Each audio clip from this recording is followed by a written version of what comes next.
Armageddon. Armageddon is nice. Mo Way Out. Armageddon is crazy. TK Mo. Armageddon, bro. That deserves a share. Armageddon, bro. That deserves a That's share. crazy. That deserves a share. That's a 10 out of 10 right there. 10 out of 10 comment right there. Bro, J Rock, bro. J Rock, 10 out of 10 comment right there. hide mode Tommy, bro. That's the one. All right, y'all. Everybody in the chat, man. G messed it up today, bro. We almost had all 6 of us. Almost close. G messed it up, man. G messed it up for the first time. It wasn't Mo's fault. Everybody in the chat, much love and respect. Appreciate y'all for always joining early and everything.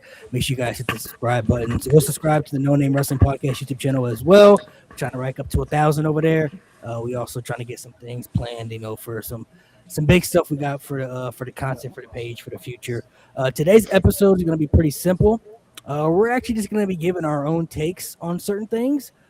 Everybody up here has written down 5 different topics, questions that they want to discuss.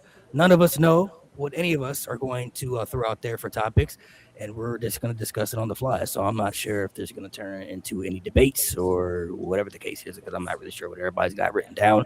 Besides, no, Nate, I know one thing he got written down. I lied. He already put it in the group chat. But other than that, not really sure what we're going to be discussing here. So just stay along for the ride. If you guys enjoy the pod, make sure you guys like, subscribe, all that stuff, and share some thoughts you have in the comment section below as well as we go along with the topics that we're going to discuss and everything. So what happened? So Lewis isn't on. I'm going to address Lewis isn't on the show anymore. Nothing. We don't got any problems with Lewis, but he's been focusing a lot on his own thing. Yep. Lewis has been training to be a wrestler. He's been focusing a lot on that. And then he's also been doing stuff with Mo, like trying to figure out their podcast situation over there as well. So Lewis has been doing. If you're into old school cartoons and stuff, you should go follow his TikTok channel because he talks a lot about that. He actually has his own thing on Twitch right now too. If you guys want to go check that out. Yeah, it's a game show. Yeah, he does like his own little thing on Twitch over there on Twitch. But Lewis has been doing his own thing, man. Shout out to Lewis. Mo Code Austin is crazy. Bro, they going in on you, bro. Mo Code Austin every week. Mo Rika, that's crazy, bro. Mo Rika it's the weekly dick eat, man. It's the weekly dick eat. All right, so we'll dive into these conversations, and then we'll just kind of go. How do y'all want to do this? So let me ask you, how do y'all want to do this? Wait, what's somebody We're say? gonna just ignore what he just said. Are they bro. not dick eating? Like, goddamn. I didn't hear what he say. What do you say? You eat cock, like what? We still doing this out of context shit? Yo, I hate you. Hey man, you brought up eating meat. Bro. Yo, watch out, like, bro. Watch out. Like what? What? Watch man? out, bro. What did he say exactly? Because I literally didn't hear. I'm not repeating it. I said I forgot what the conversation was. I told someone I was like eat cock, and then he replied, "That's my thing." As in, that's my joke, but niggas took it out of context. It was really bad out of context, bro. It was really bad. He was cooked, bro. Man, that context. Hey, I got there, one for G every time. Anytime he brings that up, I got one that was even more egregious, and there's context. All right, so let me ask you how y'all want to do this. We all have 5, so do y'all just want to go one by one topic individually, or do you just want somebody to just go through their list? Like I'll probably easier if we take it one take at a time, and then just we'll put a little bit of a time limit on each one because obviously we got a lot to cover. So okay. Every just give a take, and then everyone give their own take on it within a couple of minutes, and then we move on to the next one. All right, that works. All right, so I guess we'll just start with me, and then we'll just go in order from me to Jay to Lynn, and we'll just go from that order. Yep. You want to do a snake? Like ooh, that that's way, that way. And then you can do snake. Snake is cool. Yep. Snake is fun. We could do a snake. So once it gets to you, Mo, you'll throw out your first topic, and then when we're done with that, you'll throw out your second topic, and then we'll just do it that way. So we'll go. We'll end up going snake. So snake is fine. Like I said, these topics are going to be just what anybody wants to talk about, whatever is on their mind, however they personally feel. So my first topic is, some of y'all weren't here for this last week. We kind of discussed it. Me, Lynn, and G kind of discussed it last week, but I just want to see if the temperature has changed. I just want to see if anybody. Oh my gosh, I know where he's going. I just want to see if anybody has a different answer. Okay, I just want to see if the temperature has changed. So last week, we discussed, and we're talking hypotheticals here, okay? So we're talking hypotheticals. Yeah. We would discuss who's really the guy right now. Is it Roman or Cody, right? Mhm. Now, let's say hypothetically, Roman Reigns is really going to be here from now to SummerSlam. We're just talking from now to SummerSlam. He's going to be active. He's going to be there like he said he was. He's going to be active. My question was last week, if Roman is really going to be there, who's really the guy then? Is Roman taking it back or is it still Cody? Now, last week, people still said Cody. But I don't know if I don't know if the temperature has changed over the last week or so. I don't know if it feels different. But my question to y'all, if Roman Reigns is going to be actively there more often than he is usual, will you look at him as like he's the face, he's the guy, or will it still be Cody for you? I'm in a I need to see it to believe it type deal. Like we're talking hypothetically. Let's say it happens. So let's say it actually happens for you. Who's going to be the guy for you? Is it going to be Roman, or is it no?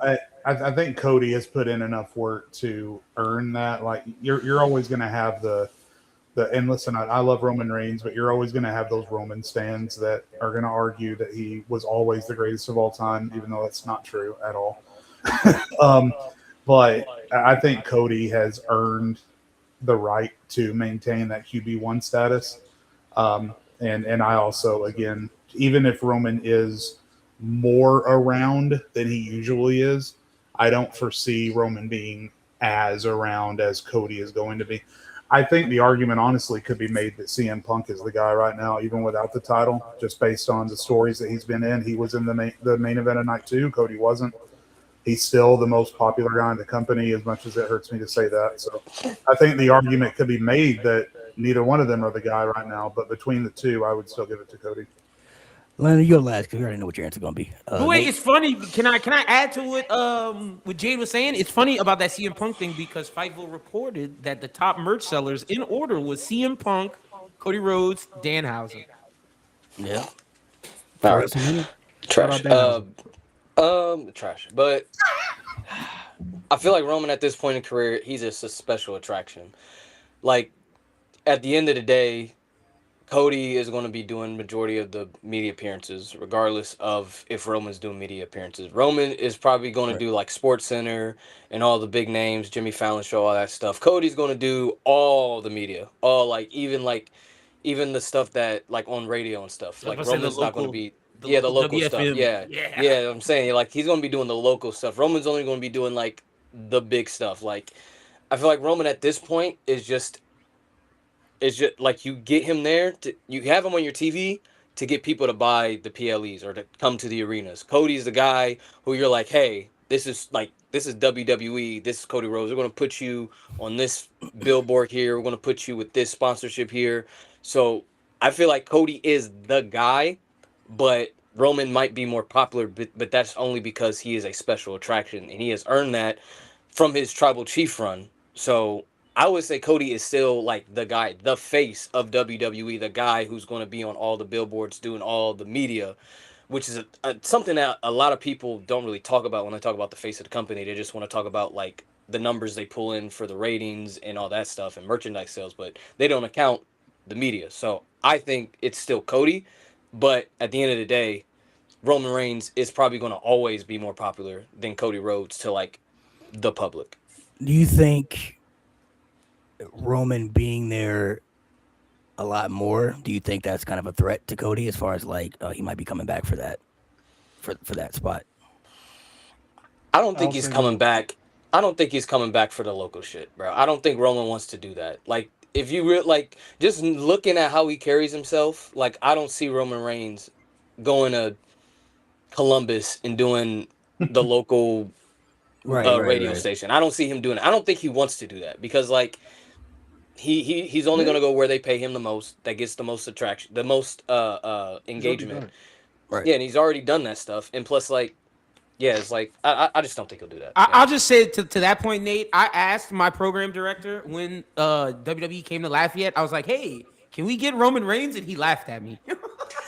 Oof. I ain't doing that shit. He legitimately but laughed at me.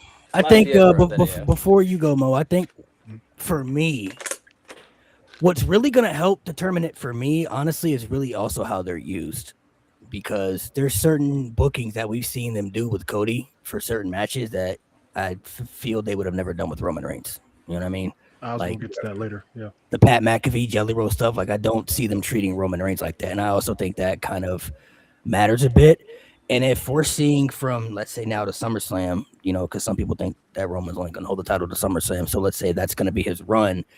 If he's main eventing the shows and the world title feels bigger than the WWE title during that time, that's also going to kind of make me look at it as like, I don't know, man. Maybe they feel like they got to retract back to Roman because I'm not gonna lie. On Raw, when I saw that the bloodline was coming back, I'm kind of like, I think they're going back to this shit so they can kind of help the views come back in. Because after the bloodline, you could say, I guess, fell off after WrestleMania 40, they took a step back from it. And, you know, for some people, the product was becoming like, you know, different. And, you know, just things were changing. You could tell it just was changing for certain things, right? And I wasn't thinking they were going to do the bloodline stuff. Like, I'm like, oh, Roman's going to do his own thing. You know, I'm like, it's going to be cool. But then, like, immediately they were like, yeah, bloodline, babyface run, we're doing that shit. Like, we're going to get it started right after WrestleMania. So that for me was like, oh, like they haven't had the babyface run yet. We've seen the bad guy run, but they haven't done the babyface run of it yet. So when they first put it on TV right after Mania, I'm like, oh, they might be really taking this shit serious. Like, because, you know, Roman said one thing, he was like, yeah, you're going to see me do the summer. But of course, we're all like, yeah, all right. You know what I'm saying? Like, we'll see. Like, we'll see how much you're really there. But when I saw that, I'm like, oh.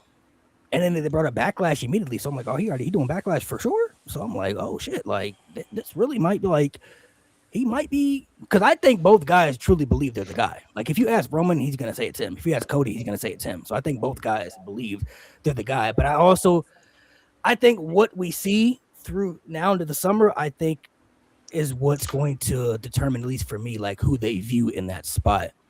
Because they can, you know, WWE can come out and say, like, this is our guy, but like we all can, we watch the shows, we can tell, you know what I'm saying, who they treat differently. And the booking, I do think, plays a little bit of a factor into it for me personally. So, what do you think, Mo? I was just gonna say, I feel like this question is gonna depend. Like the answer to this question depends on if Roman's full-time run is going to be permanent. Like after he loses the championship, is he going to be full-time after that? You know, he could, like you said, he could lose the championship by SummerSlam and then go back to being part-time. You know, this could be like that one last full-time run. If it is the case that he's back full-time, you know, permanently, it could be a situation like it's an Austin Rock type of thing where it's 1A, 1B. It could be that because they've put most of their eggs into the Cody Rhodes basket over the last 2 years, even though they've done a lot of stupid shit that I'll get to. You know, I think it's going to be a thing where it's like a Rock Austin thing. If Roman sticks around, if this is just like Roman's last big run, like last full-time run, I think it's still going to be Cody Rhodes, the guy that they build the company around, basically, and build all the media and all that stuff around. Go ahead, Lynn. Let's put your 2 cents in. I agree with Nate, man. Like, I think he's a special attraction. Like, I think he's earned that right. I think it's when you hear his name, like it's like, okay, he's here. He adds to things. Like, to me, it's back before, you know, as much as we don't like the guy, it's Brock Lesnar-y. Like, and that's what Roman is. He is the special attraction that you call. And I also agree with Jade. I think CM Punk has a claim to this as well. Like, even though I'm the Cody guy, it's hard to say who doesn't get the biggest pops is CM Punk. And the merch sells. It's true. You got to look at those numbers. But I'm still going to go with Cody because with every sponsor, he's the face of it. And to me, that shows they're putting their money where their mouth is. And like when you look at Drumstick, Minute Maid, everyone who is in that ring, they have a Cody Rhodes product. They don't have anyone else outside of like maybe Slim Jim with LA Knight. But besides that, even Cody Rhodes has a Slim Jim product, which is crazy. It should just be LA Knight, but that goes to show who they value. So that's just my last little 2 cents. Jay, what do you want to throw out there? Yeah, well, I'll throw out my next point, but also just to put a cap on that conversation, what you said, bringing the bloodline back to fix ratings. I'm just going to say it's a really bad look for Triple H if the minute he feels panicked, he goes back to the bloodline, which wasn't even really his idea, but that's neither here nor there. And that kind of bleeds into my first take.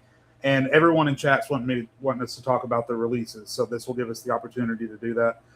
Triple H is either an imbecile or a spineless coward or both. There is no universe where he's not one of those two things, and he might be both. Listen, we all love R-Truth. He did not deserve to get fired when he got fired. Damian Priest is a former world champion and super talented. I have no issue with Damian Priest.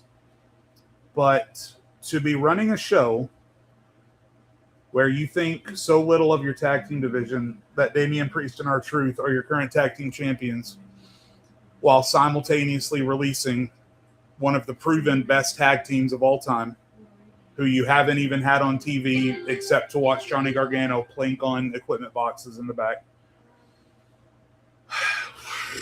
And then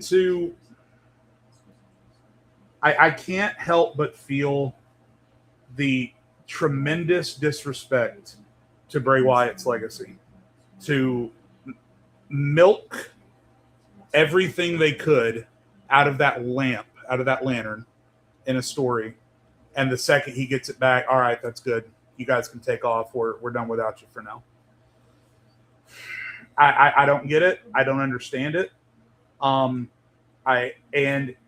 the reason I say either an imbecile or spineless or both is because every single release, minus the NXT Performance Center releases that, weren't really doing anything, and Apollo Crews, who was the president of catering, and now he can go on and do whatever he wants to do.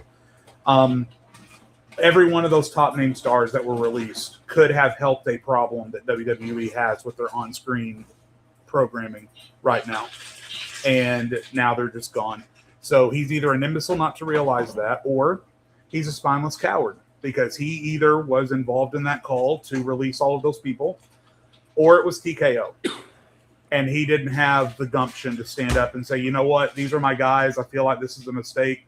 We can talk about where else we can save money or whatever, but I feel like these guys are a good way to fix the problems that we have right now. So that's my overall take. Triple H is either a nitwit or he's a coward, or both. Can I respond to a comment? Because I can already tell the direction of this bullshit. He said Motor City Machine Guns wrestled at Rumble to zero reaction. It's because they followed an hour-plus long Royal Rumble. They did the same thing to Bianca Belair and Alexa Bliss the year before. That means nothing. That doesn't take away from how good they are. Preach. At all. At all. Facts. But yeah, you guys go ahead. I think it's the It's second dumb one, as hell. Jade. I think Yeah, I think he's spineless. For me, this is the tough part about this, because who's really calling things for real? Is it Triple H According to or is it TKO? according to TKO, it's them. It's them, bro. And this is the tough part that I feel like Triple H has to be in, because he doesn't own the company. Like when WWE was making bad decisions before our releases, we all knew Vince was in charge, right? It was his company, so he has the final say over everything. So it's like everything has to run through him to get approved or to get denied. You know what I mean?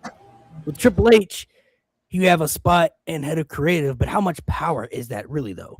It's a creative position, but like, are there people still above him who can make certain decisions that he can't really control? So is he in a position where he's like, hey, we should do this, and then people are above him can be like, yeah, we should probably do this instead. And then he's like, he has no say in it. Like, well, I don't think that's a good idea, but it's not my company still. I can't really have that type of voice, that type of power over certain people that are above me, which that's where it really is the hard part to really know about these certain things, because I feel when you look at what he did in NXT and then like the first 2 years of when he took over the main roster, it felt like those were things that he envisioned. Vince was already been said that he didn't really pay attention to NXT when, it was his developmental brand, but there's plenty of wrestlers that said that, there's a reason that their names were getting changed or their characters were getting changed because he didn't watch NXT, so he didn't know what they were. He didn't understand their presentation. He didn't understand anything about them. So when they were coming up to the main roster, he was changing them because his vision was different than what they were already presented as. And then when Triple H comes up to the main roster, he fixes certain things, and then he continued to do certain things that were already being done within WWE to continue that momentum for it. So it felt like, okay, these are things that he has envisioned. These are things that he wants to do. And he brought back Bray Wyatt, and just a multitude of other things, right? Then after Mania 40, it seems like maybe TKO stepping in a little bit more. Maybe they're jacking up the ticket prices. Maybe they're saying, hey, we're going to do this, but we also want to do this, because I personally just find it hard to believe, for me personally, that Triple H sat down in a creative meeting and said, how can we make this Cody and Randy shit better? Well, let's add Pat McAfee and Jelly Roll. I just don't believe that's something that he would do. I can't believe that he would sit down in a creative room and say, let's add Pat McAfee and Jelly Roll to a feud that he's very aware of, considering that he brought Randy into Legacy. He knows Cody's history with his father and everything. So he understands the history of it. I just don't believe he sat down in a creative meeting and said, these two guys are going to make this feud better. Let's add it for WrestleMania. I think that was something that was done above him that he could have spoke about. But at the end of the day, it's like you speak about it, but it's either going to be done whether you like it or not. So it's kind of like you're a boss, but you also have somebody that is above you in authority, so you can speak your voice. But in the end, if that's going to be done at the end of the day, there's not really much you can still do about it. So it's really kind of tough to say for me is if whether he's both or one or the other, because I still feel like we really don't know who's making these big, powerful decisions. TKO is coming out and saying they're doing certain shit, but then, of course, it's like, okay, what kind of shit are they really doing, though? Are they just running the entire creative? Because they said they got, what was it they said, Mo? That they have a say They in literally all said creative? we have full control over creative. Out of the mouth of Mark Shapiro himself. It's not from Meltzer. It wasn't from Fightful. None of that shit. Straight from the horse's mouth. That they, Yes, they but have like, what does full that mean? creative. Are they making these decisions? Then are they But I running will the say creative? that doesn't absolve Triple H of everything. I will say that. Right, It doesn't right. absolve him of everything. But That's why he's spineless. most of my blame goes towards TKO. That's just me. Most of my blame goes towards that. But Triple H does deserve some blame at the same time. I will say that. I think everything y'all just said explains why he's spineless. Like it has to be that. Like as much as I don't want to say it, it has to be that because it's like if you made this call to bring these people in, and when it was working, everything's cool. But now it's not working. They're not getting the clicks. But you're not gonna go bad for them. So it has to be you're spineless. You're not an idiot. You've proved you're not an idiot. We know you're not that. But it's you're not speaking up for certain people, and you're allowing these people to run it. And at some point, he has to say, okay, is my legacy and what I'm viewed as more important than me taking the sword every time? Because he's taking the sword every time. He has to. He's the face. They bring him out as the chief creative content officer. So you're going to have to take the sword. If you don't want to be... Exactly. He is every single time. And to Jade's point, if you don't want to be considered spineless, you need to say something. But until he says something, you are spineless. I'm sorry. It is what it is. I agree with that. I will say, I know when it comes to like the big like main event pictures, like we can point at TKO, but I don't believe in any world that Ari Emanuel, Mark Shapiro are sitting in creative rooms and making decisions on the men's tag team division on SmackDown. They're not making decisions about that mid card, about the women's division. Like we can let Triple H slide for the main event, but that means you should have a banging mid card. You should have a banging tag division because they're not looking at fucking Carmelo Hayes and be like, nah, we don't think that's the guy. Like, no, they don't give a fuck because they don't know who Carmelo Hayes is because they're only gonna make decisions on the guys they actually know. They're gonna make decisions when it comes to Roman, Cody, Punk, Randy, Rhea, like the top dogs. So when it comes to Kairi Sane, they're not going to make those decisions. It is still Triple H's fault why the New Day's heel turn was fucking ass. Why it fell flat. TKO did not step in and was like, actually, let's give him a new theme song. Let's change it. Let's have him wear all black. Let's put Grayson. No, they don't know who the fuck Grayson Waller is. That's Triple H. So when it comes to the main events, I can give Triple H grace. But why the fuck is your mid card so boring? Why is SmackDown as a whole so fucking ass? Outside of the main event scene, why is it so fucking ass? You suck. I'm sorry. Let's just call a spade at this point, dog. You fucking suck. If you can't book a mid-card, at least, to be entertaining, a tag team division, at least, to be entertaining, I do not believe that TKO said, hey, let's have the Wyatt Six and the MFTs feud over a fucking lantern for 6 months. I do not believe they had any say. I don't think they give a single fuck about Bray Wyatt's lantern unless they can sell it on WWEshop.com for like $500,000. I don't think they give a fuck. So I'm blaming Triple H for everything below the main event scene because TKO doesn't know what the fuck a mid card is. They don't even know what that term even means. But as far as like these releases go, I've heard that it's kind of an input of Triple H and Nick Khan. I can't really speak on how Triple H feels. Like, I think Triple H just looked at his entire roster and he was just like, we got to release X amount of superstars. Let's let these guys go. These guys are kind of going nowhere. He probably looked at as bad as a fumble as Motor City Machine Guns is, and the fact that they had pretty much a nothing run.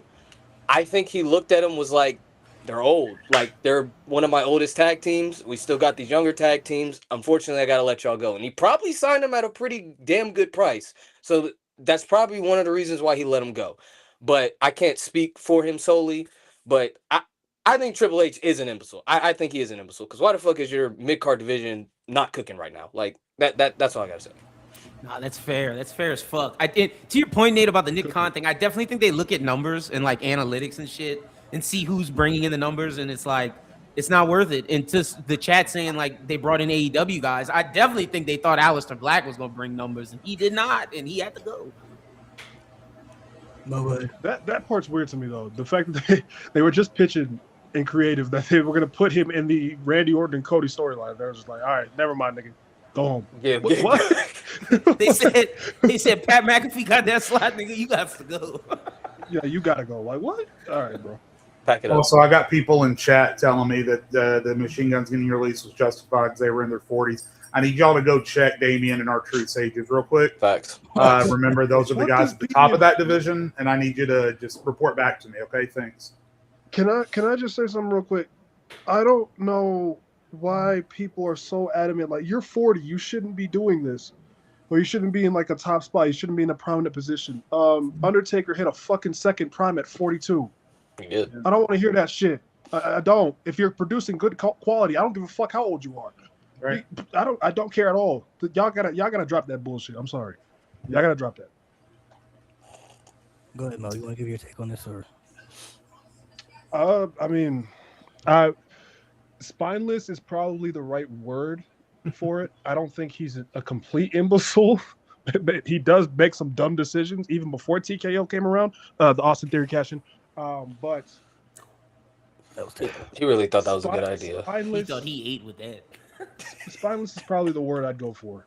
Like in these situations, like Malik brought it up, and I like legacy. What the main guy that they were feuding with was Triple H. Even when Triple H and Orton were done, he transitions to DX versus Legacy. Like, I don't believe for a second that he's the one fucking up that story. I don't believe that for a second. But him not speaking up in situations like that, like that just comes off a little bit spineless. Like, you've ruined what was I think like 5 years from now, we're gonna look back at Randy and Cody's story and be like, how did you fuck that up? How? Like, the fact that they didn't have a single face-to-face promo that entire WrestleMania build is so fucking nasty. That's so like, they had an opportunity to do that on the go home. Instead, they just had CM Punk and Cody Rhodes telling each other how much they love each other. Yeah. My thing is Like, too, it's just, he needs to speak up. That's all it is. He just needs to speak up. to add to that point. I mean, who's to say that he's not though for certain things? Like, what if it doesn't matter what he says sometimes? That is true. Okay, No, so no. if that's the case, let me just stop right there, and you can keep going in a second, Malik. If he cares about the business half as much as he says he does, and if I were in his shoes, understanding that I've made enough money that my kids are never going to want for anything in their lives, and if this is the best thing for the business, it's the best thing for the business. I would like to think that a guy of Triple H's stature who came up in this business and bleeds this business, if he was told, hey, thanks for your feedback, we're going to do it anyway, I'd like to think that a man like that might stand up and say, well, if you do this, it's with my resignation. I mean, I know that's a lot. I know that's big. But the fact of the matter is, if TKO are making these decisions, if TKO are butting their noses in on stuff they don't need to be butting their noses in for, then really all they're doing right now is they're just testing the waters. They're seeing what Triple H will let them get away with. They're seeing what they can do without WWE saying, hey, maybe you guys are taking this a step too far. And if at some point somebody doesn't stand up and say, if you make us do this, it's with my resignation, it's just going to get worse. So that doesn't make me feel any better about it. Trying to get Triple H and out by saying, what if he did say something and it didn't matter? Then do something else. So no, that doesn't excuse it in the least. Especially, again, considering the fact that he's really got nothing to lose at that point because of where he's at in life and how well he's done. I don't give him that out. I'm sorry. I can't. And he don't have nothing to Yeah, lose Mr. because he Burnham, got who's stock in gone? TKO. Like he has stock in the company. And I will say, I mean, it does Yo. get to a certain point where you have to think, when is it that time? Like, how long before they actually push Triple H out and they're just like, Right. you're just a Mhm. face, like they're Yeah. doing Dana White. Like, you got no power here.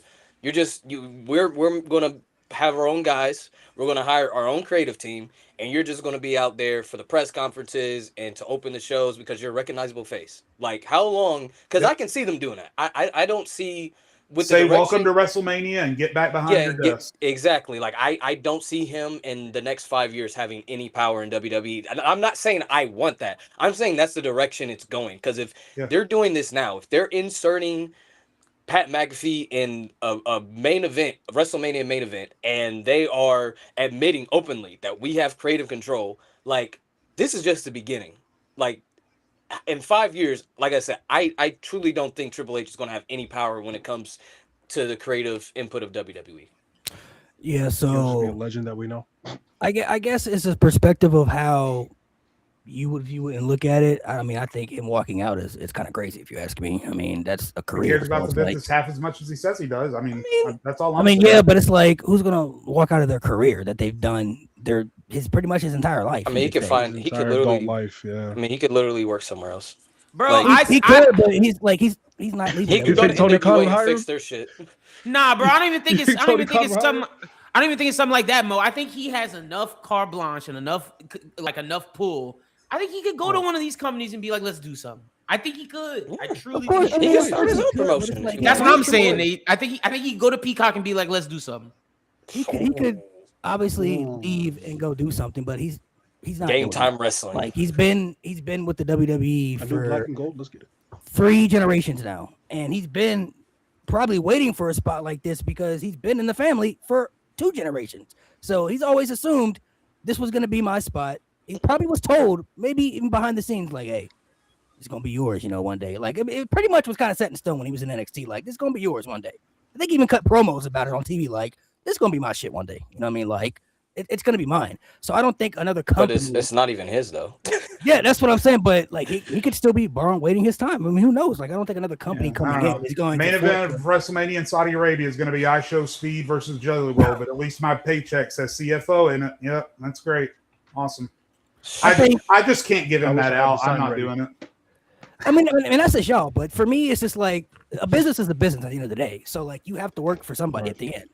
And if your voice, if you're having a say, but you still have people that you work for, then you still have people you have to work for at the end of the day. That's how life goes. Well, So, yeah, but it's not and about obviously- it's not about having a boss. It's about what those bosses are. Like, I don't think Triple H Right. would mind having a boss if the bosses were actually fucking competent about the They're product bots. of professional wrestling. Yeah. Right, and I understand that, but my point is too, like, there's certain things that he still may have to do that even though he may not want to do, and he could speak up about that.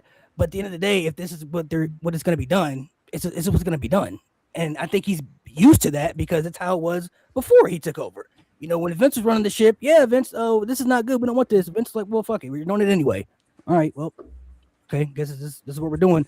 If it was up to Kurt Angle, he would have retired to John Cena, but he said, "Oh, you're fighting Baron Corbin, so you either take it or not." You have All to right, wait well, a year. I guess you have to fight Baron Corbin then. I mean, it just is what it is. It's what I have to do. It's what Nah, for sure. It's definitely. I mean, it depends on what he wants to do. Like you had the spot in control. Like, do you want to just listen to those people, or do you want to do something else? That's the question it comes down to for him as a person. Yeah. Malik, I'm froze on us. Oh yeah, Malik definitely froze.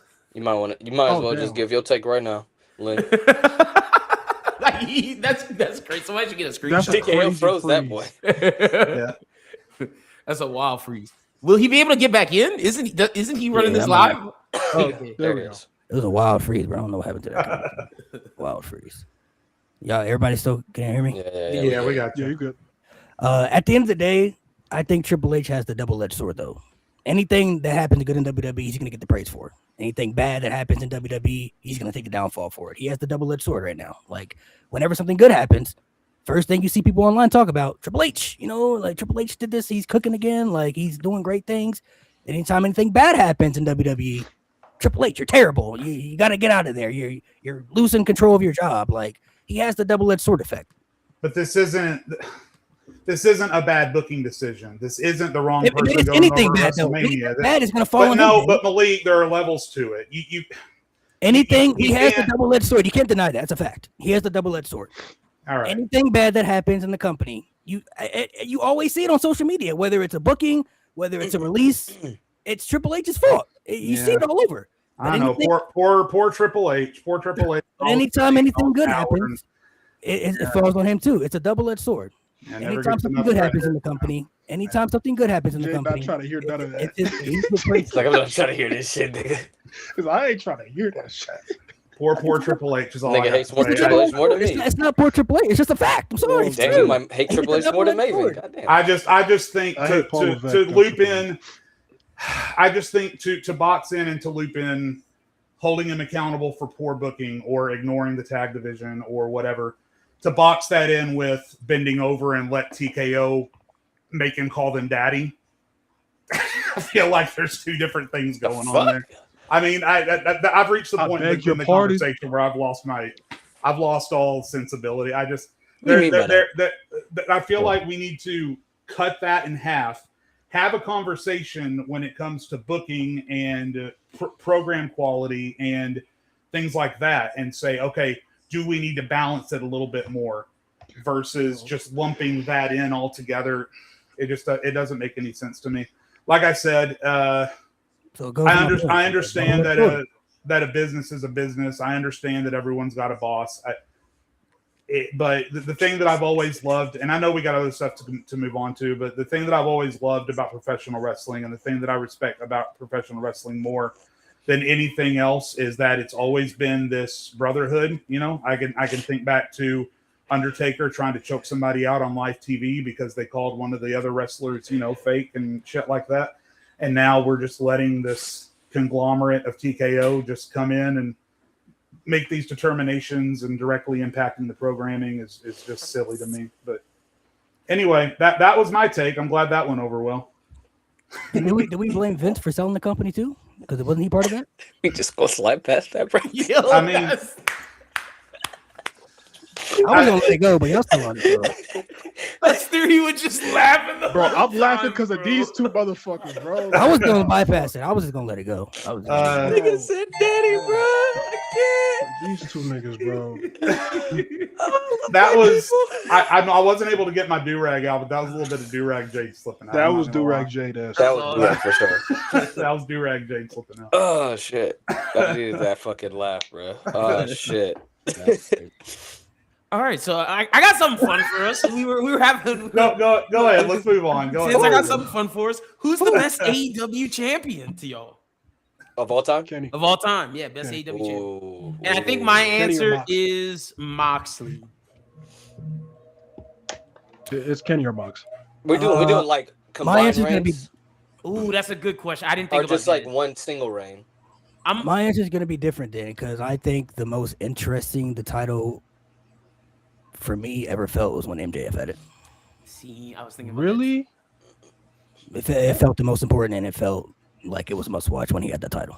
Maybe not. You said like the second the run he just had, but like that. The first one. the first one. Yeah. The one he just had was fantastic before they. Yeah, but that like was it was good, but like if you think about the title, I think people are gonna think about his first one, like the Oh first yeah, one, yeah. Like You Mox could- has you had could some do good combined reigns. Nate. You could do. Mox has combined. had some good reigns, and Kenny, I think Kenny would be up there as well because he had Such a a really good good reign. But like Such a good reign. I think MJF, when they're talking like character stories and stuff, like I would say he had the best quality. I think. I'm not mad at that. I'm not mad at that at all. Yeah, I mean, I'd probably say I think CM Punk. Hangman. I think Hangman probably deserves to be in that conversation. First sign of the day. I think Hangman probably deserves to be in that conversation, but I think my gut reaction would probably be MJ. I think when MJF is champion, AEW feels bigger because he just brings so much attention to AEW that doesn't necessarily exist when he doesn't have the belt. The fuck's my Mario Kart? That's my text message tone. It's Pokemon. Oh. Yeah, I'm uncultured. So just to be different, I guess I'd probably say Hangman Page, but I can't really argue MJF. I think What you got, Nate or Mo? One of y'all. I think the thing holding Mox back. Oh, go ahead, Nate. Go ahead. No, go ahead, dog. I'm still thinking. I ain't gonna lie. I was gonna say that I think the thing holding Mox back for me, like he would be like my number one solidified answer. It's the majority of this last run. That was oof. Yeah. Yeah. But Bad. And people try to when rewrite you history, think but that about- shit. Mm-mm. when you think about like who's really like held it down to like during like tough times, it's Mox. Like pandemic, he was the champion most of that run, until Kenny took it. The CM And Punk then shit. it was when CM Punk happened. They were like, "Look, bro, Mox. I know you're about to go on vacation, but look, nigga He hold was, it still- down." he was doing that without a contract too. That's the crazy thing. It's like he was going through like some tough times as champion and was producing high quality work even during that pandemic era. Even like and most of the time he's had the belt, especially that interim run when CM Punk got hurt. He was having bangers on Dynamite week after week. Like that was amazing. That's why I But- picked him, Mo, for sure. It's either him or Kenny for me though. It's either him or Kenny. If But I'm not we, mad at that MJF take yeah. Malik said because that's real, not. bro. It's not Like, real. 'Cause- He 'cause, was I mean, cooking. it's He was real. cooking. I think Kenny's single reign was fantastic, especially when he was the belt collector. I thought that was really good. That was a really fun reign. But I gotta agree with Malik. When MJF has it, it just feels like AEW's must watch. Like that first reign was pretty damn good. Like his match with Kenny was fantastic. He had a lot of good bangers in there. Like towards the end, it got a little mushy because of because of the stuff Adam Cole didn't really work out to what they were what they wanted because of the injury. But when Adam Cole was healthy, that was like the best thing in wrestling at the time. Like that was like Better Than You Baby was so freaking So fun. amazing. watch One it of my weekly, favorite bro. tag teams of all time. Yeah, bro. It might be the best Can They Coexist. But it's like between that and Team Hell No. Like that's like neck I and was neck. about Like to those say are I put Team those are Hell like- number one, but those are like two of the best like Can They Coexist tag teams. Like that was fantastic. But then in the run was a little But I'm gonna go MJF because I think over time with both reigns, I think he did feel, I don't want to say more important than Kenny, but he felt more important to AEW than Kenny because Kenny was already established outside of AEW when he had the belt collector gimmick. So people already knew that Kenny was this guy and he could be a world champion.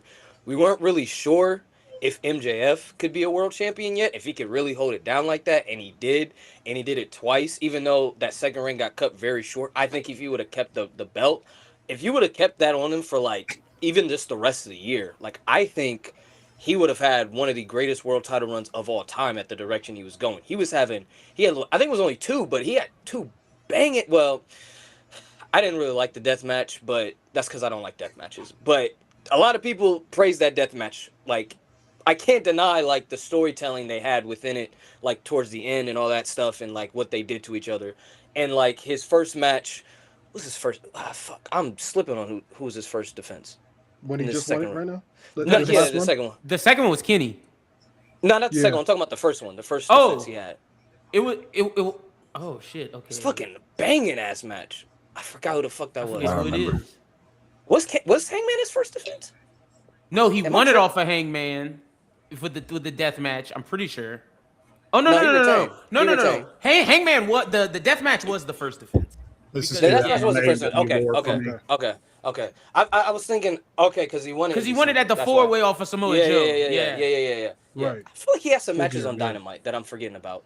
He definitely did, bro. He did, and like But anyway, I can't remember because it's Dynamite, and they have so many freaking crazy matches on Dynamite. But either way, like I feel like when he has the belt, like he was putting on like some very very good matches. Bandito. Like Bandito, yes, Bandito, yes, Yeah, yes, Bandito was yes, cool. That was yes, cool. yes. That was It it felt like he was going to a Ric Flair-esque like area with his world title and just put it on fantastic matches. I think the biggest thing that puts MJF over too is that he does all the stuff that Cody does for WWE. He does the TV appearances, and the podcast, and the radio interviews, and he almost never leaves that character either. So when you tune into AEW, you're seeing the same guy on screen that you just heard on the podcast or the radio or whatever. So yeah, MJF probably be my pick. It's funny with that point, Jade. I think the MJF Mox conversation is the Roman Cody conversation, but for AEW.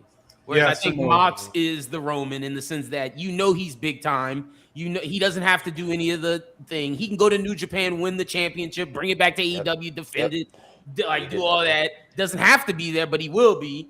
And then I think MJF's the one doing all the media, the acting, bringing the notoriety to AEW. That's a good cook. That's very good. That's very good. Very fitting for MJF too. Mm-hmm. Yeah. Whose question was that? No, okay, so Nate It's me, and it's funny that we're talking about AEW. Oh, we're doing Snake. Got it. It's funny. All right, mine is there is no excuse to confuse AEW with WWE in 2026. Listen, I've seen too many posts where people will post about AEW and they'd be like, "Oh shit, I dropped my shit." And they'll be like, "Oh, this WWE stuff is crazy." I'm like, brother, I get it. Before the pandemic, I understand it. I completely understand it. It's a very new thing. We are pushing a decade of AEW. It is not WWE. And look, I'm not talking about the people who walk down the street, they see a poster, they think AEW, WWE. No, I'm talking about the people who literally take time to take a clip from AEW. You take time to edit. You edit text. You edit sounds. You edit all these great effects. And you can't take 2 seconds to go on Google and ask, is AEW WWE? It is one thing to walk down the street and be confused. It's another to make a whole ass post about AEW being WWE. Can we please do research? We have so much AI at our fingertips. We got, Gronk on Twitter. We got Chat GPT. We have Google. We have YouTube. Literally, you have AI at your fingertips. It is free. Please use it. Please ask before you make a dumbass post calling AEW WWE. Even a dyslexic person would tell you that those 3 letters do not say WWE. They may not say AEW, but they definitely not gonna tell you that shit's WWE. Please read the 3 letters on your screen. That is my TED Talk. Thank you. I'll respond first just because I'm going to have the quickest response because I haven't really run into that a whole lot. But I will just say that it used to get on my nerves all the time. So I used to be in a rock band and we would cover like AC/DC, Motley Crue and stuff. And my mom she wasn't involved in it. So when she'd ask me about the band, she'd be like, "Oh, are you guys still covering Metallica or whatever?" I'll be like, "Mom, they are 2 different things. They are not the same thing." And even though it's all wrestling, people have just gotten used to using WWE as a blanket term for wrestling. But yeah, it's important to differentiate the 2 because they are 2 very different products with very different on-screen presentations and different target demographics and everything. So yeah, I find it silly to morph the 2 together like that. That's weird. I haven't seen too much of that myself either, to be completely honest. But I mean, if you're confusing the 2 companies, like that's kind of crazy if you ask me. Like, if you watch AEW, I've seen a few, bro. I'm like, bro. If you watch AEW and you watch WWE weekly or even occasionally, you could tell that the companies are very different.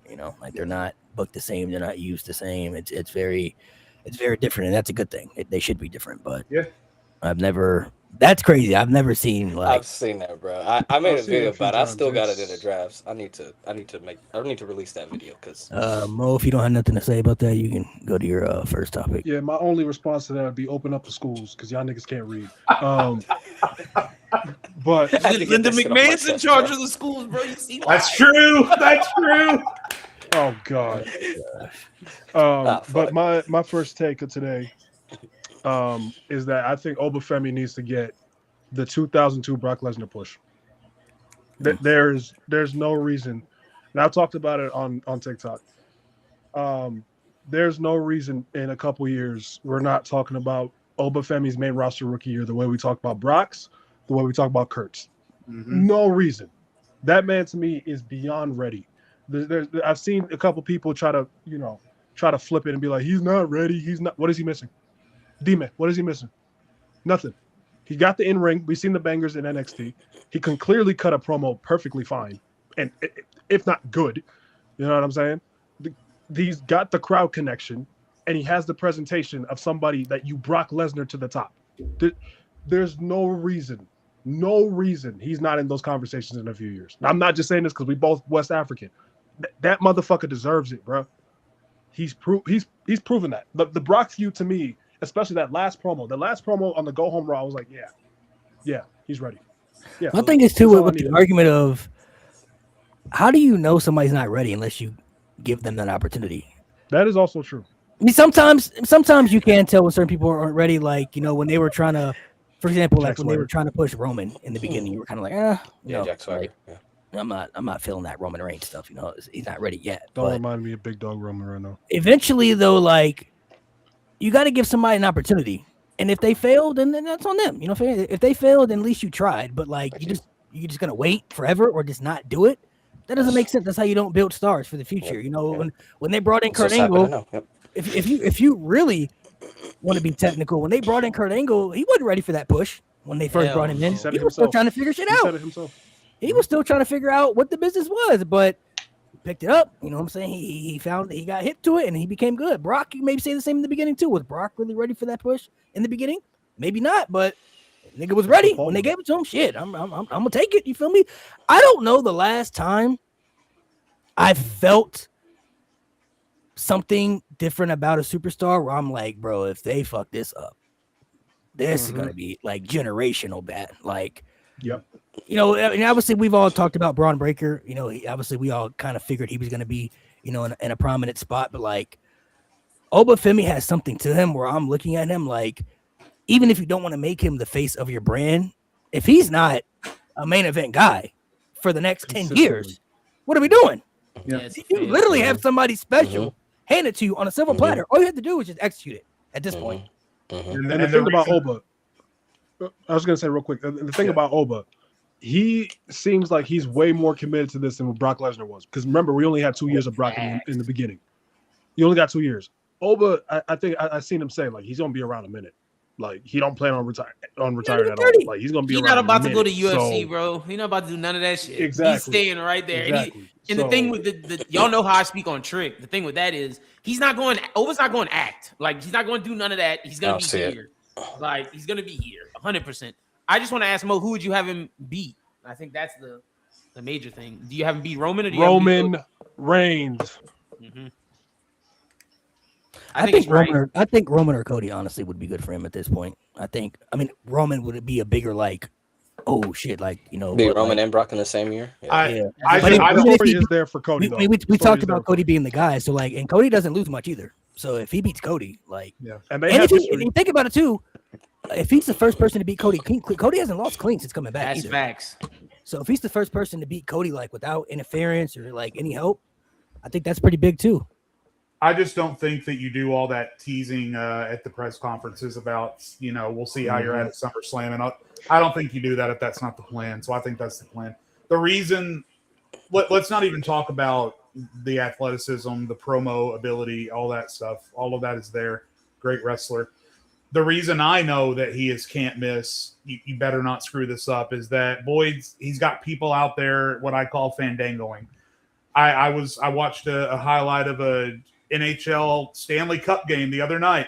They were playing that music and people in the crowd were doing this shit like that. And it reminds me of 2014 when everyone was doing this. And those are two different things because they're two different performers. But all I'm saying is that if you have someone who has the ability, has the size, has the look, has the promo game, and he's got people out there hundreds of miles away at an unrelated event doing his strut, that's a sign to me that you capitalize on that now. Don't give me none of this.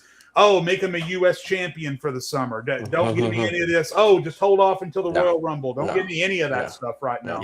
You strike while the iron is blazing hot, and if you don't, you're a bigger imbecile than I thought you were, Triple H.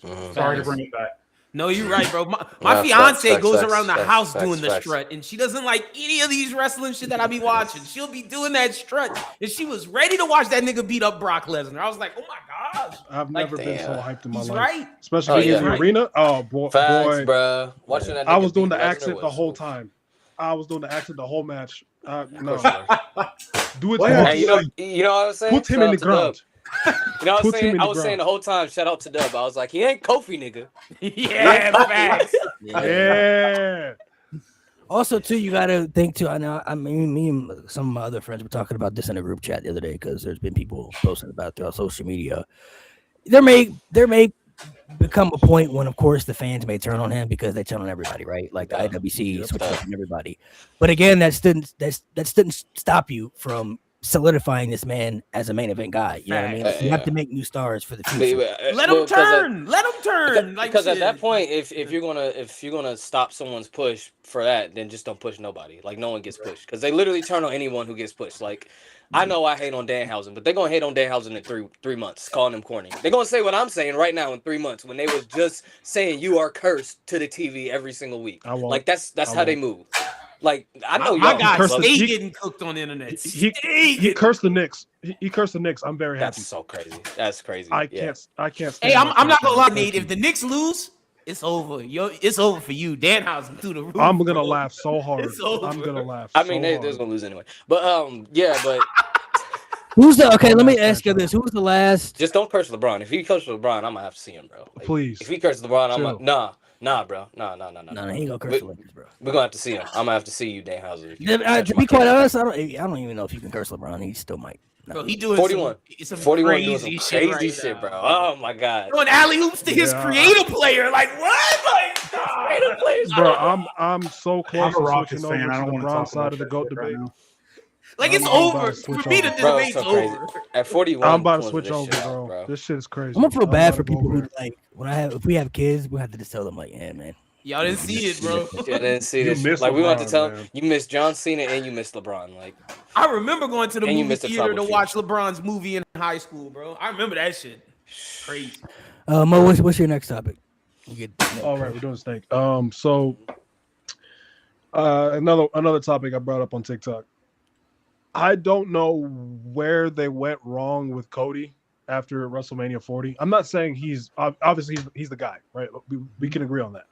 But something feels off, and part of it is their dying need to interject other people into his stories for no reason.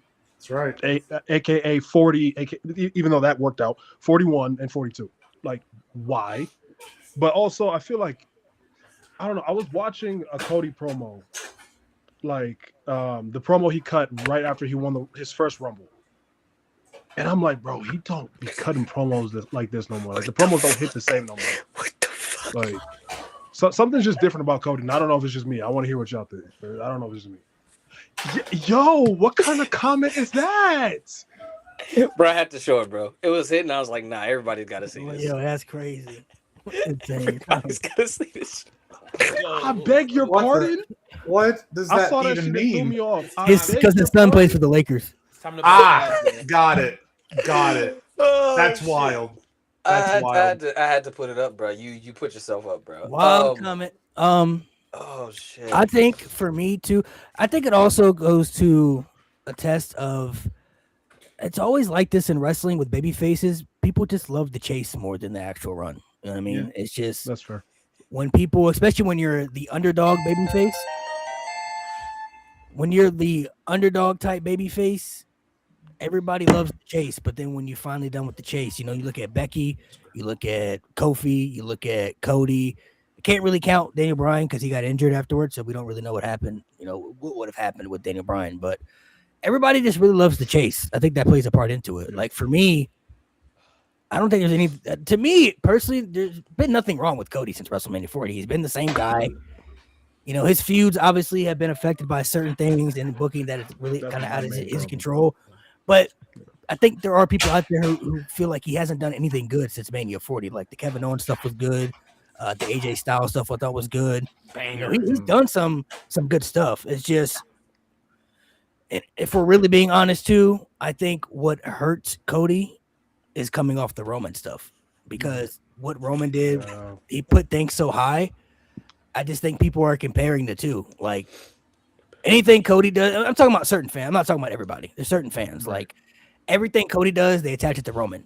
Okay, Cody has this feud. How good was it when Roman did it? Cody has this match. How good? Like they're constantly comparing it, and I think that hurts him. You know what I mean? Like that also affects him, where it's like, let Cody just be his own guy, bro. He's not Roman Reigns, and he doesn't have to be Roman Reigns. He can be his own self.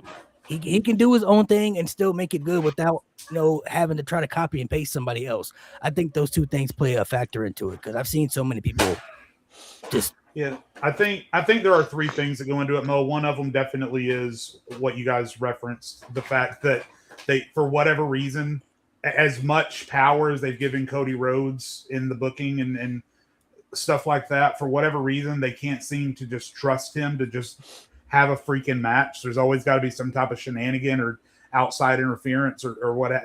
So that's number one. Number two, again, just time and space. I mean, I think we forget at this point, it's been 4 years since Cody's been around, and he's been not just the top booked babyface in that entire 4 years, but again, we've mentioned this on several occasions, the most consistently rooted for top babyface, like maybe in the history of the company. Like no one goes 4 years with this much support from the crowd. Nobody. And he did it. And I think we might just be reaching the end of that rope. That's number two. And then number three, I think lately, I think we all just kind of have shiny new toy syndrome, because we kind of don't want to see Cody. We want to see Oba, and we want to see Trick, and we want to see who's the bouncy kid? Javon Evans. Javon Evans. We want to see all these new people, and that's what we're focusing on right now. And then we just kind of forget that Cody is still up there doing his thing, and Cody's still really good. But it's just a time and space thing, and there's more competition, and there's fresher faces. And I think the babyface run might just be reaching its apex. And I think we saw a hint of WWE knowing that with how that Randy Orton match played out. I think Cody will be Homelander Cody by SummerSlam. I honestly think that. So yeah, I think it's a mixture of those three things. But listen, Cody's out there doing his thing. More power to him. I definitely agree with one of the comments said about how it's, and I noticed this as a Cody fan. He's completely different on Raw than he is on SmackDown. It's two different people, because when he go on Raw, it's cook time. When he's on SmackDown, it's like, what are y'all doing? And that's my guy. So I don't. That shit is crazy to me. You know the irony of that? Literally, the Monday he pulls up on a Monday in MSG. You have the Stephanie promo. He goes to SmackDown. You have the Pat McAfee. I mean, look when he came after he won the title, and he did cook on SmackDown. Like, I'm not gonna lie, that promo he did on SmackDown last Friday was good. But he came on Raw hot. He's ready to talk his shit. He's ready to go. Yeah. Oh, is that me? Yeah, my bad. He said he came on Raw hot, bro. Pause. That's kind of crazy. What's up with the pauses today, man? Y'all wilding. I think it's Cody's a better heel than he is a babyface at the end of the day. For those like who've actually seen heel Cody, like we know, like he's better. Even like if you want to even go all the way back to undashing Cody Rhodes, like his character work has just always been better as a heel. It's been more entertaining as a heel, especially if he's going to be a champion. Him as a babyface champion, the first run was cool. I mean, like when you really look at what Cody had to go through that first run, like it started off really good with AJ Styles, but then he got sucked into the Bloodline 2.0 vortex, and that shit was buns. Like he had to face Solo Sikoa in the main event of SummerSlam for the WWE Championship. That's where we were at that time. It was bad, and he still was continuously in that vortex. And he had to do the Logan Paul shit. He had to do Logan Paul. That was good. That match was good though. The match cooked, but then he had to do the Kevin Owens stuff, which was good. But the thing with Cody in these fall programs, they last until about January, and he was stuck in that Kevin Owens shit. I know he had the Bloodline shit in between, but he was really with Kevin Owens till about January. Same shit happened with Drew McIntyre after SummerSlam. Like he was stuck in the Drew McIntyre vortex until January of that year, and even in February he went right back to it. Like I don't know what it is, but Cody always seems to have like just feuds that go on for way too long for the title, and he keeps beating these guys. Like he keeps beating Kevin Owens, he beats Drew McIntyre. Like like over and over and over again. I think the Drew one, I think that really like pushed people over the edge. I think people are like, this is getting ridiculous. Like you're beating Drew McIntyre literally every title match to the point where when Drew won, he was getting cheered, and he came out the next week like people were happy for Drew. Like this is your heel beating your top babyface for the title, and people were cheering it. So I think it also goes to Jay's point. I think people are just they've been had Cody fatigue for like 6 months now, but I think it's really reaching a point of Cody fatigue. And then to that point, though, is that his fault? Because he asked to give it to him at Palooza. They didn't want to do it. That's another thing. Like, he's saying no to some of this shit, but then he's doing the John Cena where, all right, whatever, we're going to let it fly because he did want to give it away at Palooza. So it's fucked, man. He's in a shitty position. Which would have been perfect. Would have been prime. Any top guy who gets that type of treatment or push, though, like we talked about, the fans are going to find a way not to like it eventually because there are certain people who believe once you get to that top spot, okay, you got that spot, now move out and let somebody else get in. It doesn't work that way. That's not how you solidify legends. People will – it's funny now because people will shit on Cody's booking, but then they love John Cena. You know what I mean? And John Cena was constantly being pushed heavily in the top spot. They hated Cena for a reason back then, you know what I'm saying, during that time frame. But over time, Cena's become more beloved and a legend because of nostalgia and people's childhood, and people started to realize how good and great he was once he got older. I think Cody, guys like Roman, those guys will have that effect. Once they get older and you're going to start to see them move away a little bit, you're going to start to see, I mean, we already seen it happen with Roman. As soon as he dropped the title, people were like, oh, Roman Reigns OTC. I'm like, y'all wasn't rocking with the bloodline shit like that. I know certain people who switched over, like y'all were begging for him to lose a title, and then at Clash, I remember it. And then when he lost the title, now it's like, oh, Roman's OTC. I was like, bro, y'all wasn't feeling like that when he was champion, though. He wasn't feeling that way. I seen it. You know what I mean? Now that Cody's champion, once his time comes, where you start to see him like out of that spot a little bit, I think he'll get the same treatment. Oh, Cody was the man back then. But like, y'all didn't feel that way though when he was the guy. You know what I'm saying? It's just, I don't know why it's like that. People love the chase, and then once you get to the top of the mountain, they hate when you're there, and then you have the fall of stages, and when you're getting older, then they want to appreciate you more. You know what I'm saying? It's the nostalgia effect. So, is it my turn? Yeah, yep. It's on you, Nate. Yes, sir. All right, we're about to get a little nasty, bro. Paige is who y'all thought AJ Lee was. Brother, let me cook really, really quick, okay? Let me cook. Ooh.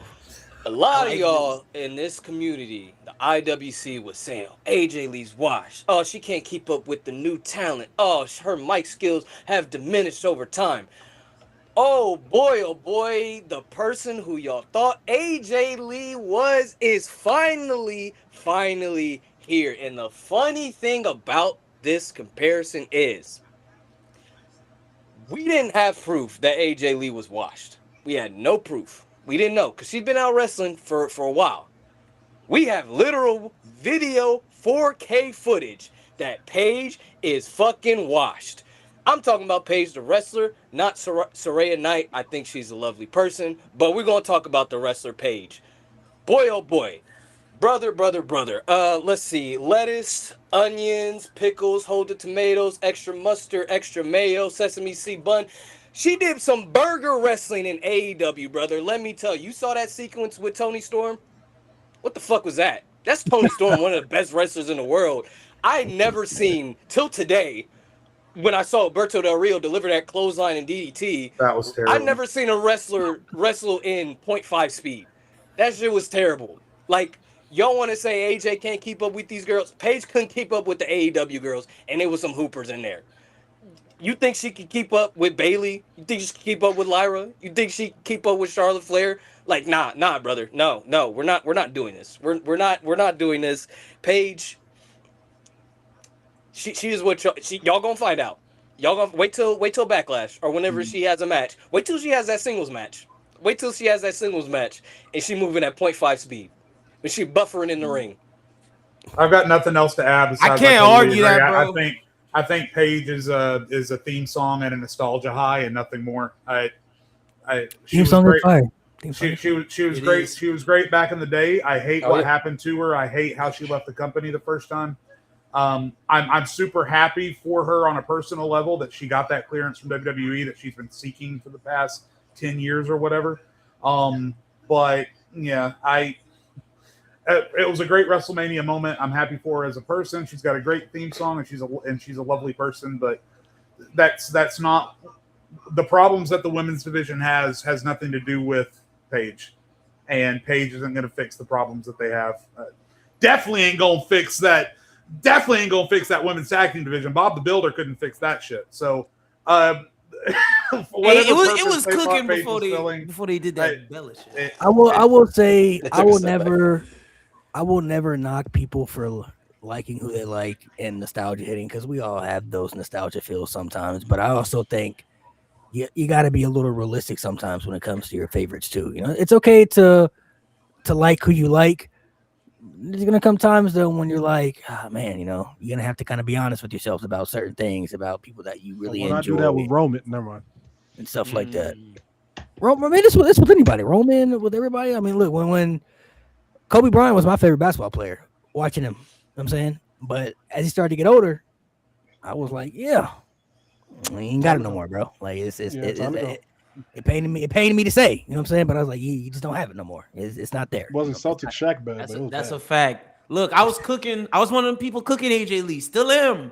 But I gotta be honest and call a spade a spade. Nate is right. I watched them AEW matches. She been cooked. Saraya been cooked. It's a burger, no cheese. Don't give her none of that. She don't need no lettuce, tomatoes. It's only ketchup. That burger bad. Cheese is serial killer. That burger is bad, bro. I watched them matches. They tried to put her with Jamie Hayter. That shit was ass, nigga. And look, to be fair, I think to be clear, Mickey D single. That's it. No small onions, no pickles, just only ketchup. That's all she getting. To be fair, I think to speak for everybody, I think we all want her to do great. You know, we all hope that we can. We all hope that we can come back up here and be like, oh man, not the that shit. The nasty patty. The nasty patty. The nasty patty is wild. Y'all horrible. We all want her to be great. I hope that we can come back up here. Nigga with that bacon. The nasty patty is wild, man. I was just asking. That's what y'all meant. Oh shit. Might be worse than that. Oh my god. We have to go based off what we've seen, though. Based off what we've seen of her latest stuff, compared to what the women's division has become, it's not really moving us. You know what I'm saying? It's just not moving us. Now, if it turns out great for her, I'll be happy for her. I hope she can act in the division. But once again, going based off what we have seen, no cheese on the burger, bro. We all love that pretty patty until it turns your tongue orange. Yeah, that might be the better comparison. Yeah. That might be the better comparison. Nigga was coloring the patties. Y'all walking around with purple. Bro, like what? Oh god. Kind of shit was painting the patties, bro. That's crazy. My tongue orange. #1 podcast on YouTube, ladies and gentlemen. That's a fact. But you get SpongeBob references with Paige, bro. Man, what you got, man? Okay, I got a question for y'all. I think it's time to bring it out since we're talking women's wrestlers. How are we feeling about Rhea, man? I just want to just blanket statement. Are we over it? Like, has the Rhea Ripley run as like the babyface met it? Because like, I don't know how I'm feeling about her these days. How are you all feeling? I think she's great, but I think that everyone online who's been calling Becky Hogan has been using the wrong first name. But I mean, I think. But listen, here's the thing: I can't really blame WWE for using her the way that they do, because everywhere she goes, she gets Stone Cold pops. Facts. You can make arguments from now until the cows come home over the reason for that. You can talk about how her fan base is a little bit weird, because it is. But the fact of the matter is, everywhere she goes, she gets a glass shatters pop at every country, in every arena, at every show. So, yeah, is she grating on me a little bit? Yes. Do I think that maybe she needs to not go away forever, but take a vacation for a little bit, refresh, and come back renewed? Yes. But I can't, but I also can't blame WWE for doing what they're doing with her. And until those pops fade, and listen, I don't know when that's going to happen, but until those pops fade, I can't really blame them for what they're doing. Full stop. That's true. And the merch numbers are crazy. So Yeah. I think I don't really have a problem with how they use Rio because I think I just understand it. Like she's one of the best they have in the division, and she's clearly the most popular they have in the division. Like they can't turn her heel because that's never going to work right now. It may never work ever again for all we know. Like her reactions are, I mean, we come on here and talked about, you know, like peak Becky was like the best women's rise we've ever seen, but I think I would say Rhea's probably the most popular women's superstar they've ever had. Like popularity wise, she's got it, you know. And of course, people can talk about why people like her for whatever reasons, sure, but I mean, wrestling's about getting over it in some way. yeah, and that shit don't matter. she got over, you know what I mean, to the highest level. So she uses that to her benefit. And I think people sometimes forget how good she really is, also due to the lack of her booking when she's champion. Because when she's champion, golly, man, they don't know what the fuck to do with her when she's champion. They either don't have her on TV wrestling or she's doing other side quests with the championship. Like, if they actually let her be in good stories, she could do the rest. The matches can be good. She put on a good match with Jade. So it tells you everything you need to know right there. Yeah. So Rhea Ripley is one of the better talents they have in the division. Yeah. I think it's what the comment said. It's the before the match, bro. In the ring, once that bell rings, she's great. But like before the bell it's rings, the build. Yeah. It's your build. Yeah. Their builds never hit. Yeah, like y'all said, like I was at WrestleMania and that pop for Rhea was, I kid you not, the biggest pop of the entire weekend. She got a bigger pop than Roman Reigns. She gets a generational pop every week. Generation, like literally, like that should be on everyone's bucket list to be in a stadium when Rhea Ripley makes her entrance, because that place goes fucking ballistic. Like it's insane. Like the only person you can compare that to is Stone Cold Steve Austin. Like it is an insane, and that is the reason why they don't turn her heel, because even if they turn her heel, she's still going to get that reaction. She might even get a bigger reaction, a bigger babyface reaction, Exactly. because I think if they do turn her heel, she's actually going to be able to develop a better character, because her character really is a heel. Like she said it on Unreal. She's narcissistic. She's supposed to be narcissistic. She's narcissistic, sadistic. Like that's what she is. Like Rhea Ripley, the character, isn't a good person. Like she's not supposed to be a good person. Like we saw the shit she did with Dominic Mysterio. We saw the shit she was doing to people in Judgment Day, and she's constantly, like, I wouldn't say constantly, but like the whole stuff with the baddies, I don't even know if that's what they're called, but with Jay's group, is that they were kind of like, it was kind of karma for Rhea for what she was doing to the division. Like they were laying her out instead of her laying Liv Morgan out. Like she's a bad guy. Like her character is bad, but she's so popular that they can't tap into that. And what they're left with is just kind of like 50% of what the Rhea Ripley character should be. And that's why we get these boring ass bills that make no sense, and she's talking about my legs are bigger than yours or some shit like that with Jade Cargill. But I also think it kind of has to do with Rhea herself. I think she isn't as willing to go as personal in those feuds, because with Jade, apparently she kind of stopped all that social media stuff, so I don't think she's really willing to go that far, which results in some builds being lackluster. But you don't need that for every build. I really think her being a babyface just really hurts her character and how you build matches. But even still, like, I just don't think they know what the fuck to do with her as babyface. Besides, like, hey, go out there, get a big pop, hit your finisher, do your little sexy pin, and then get out. Like, I don't think they see anything beyond that with her. And the sad thing is she had the chance with that Jade build, bro. And then I would just rub me the wrong way is how she acted after. It's like, why do that after? You could do that during. Like, you just look weak. You look weak, and you shouldn't look this way. You shouldn't. The worst part is you guys are reminding me that the Wyatt Six is gone, but the Jade Fusion Collective is still around. Is it? We don't know, Nikita bro. Lyons still hasn't done. They weren't there last Hey, week on SmackDown. Nikita be making me laugh. I ain't gonna lie. She improved. She didn't improve. She's a hooper now, low key. Jay, what you got out? What you throw out there now? Man, What you talking about, bro? You need to watch that Eliminator Gauntlet on Evolve they had last week. we don't have to spend I will watch. too long on this, because the reason I'm bringing this up is because of everything we already said earlier. The top three worst things to ever happen to wrestling, in my opinion, are TKO, Dixie Carter, and the Saudi Arabia deal. Ever? I think ever. From a big picture perspective, because I mean, who knows what TNA could have been without Dixie Carter. Was Dixie. She got. There's a reason I mean- she got booed on the AMC premiere. So everything. I mean, when you talk about what Fucking her sucks. actions may have cost an entire company, I think she belongs up there. The TKO deal. I mean, I'm already seeing signs. Maybe it's pre.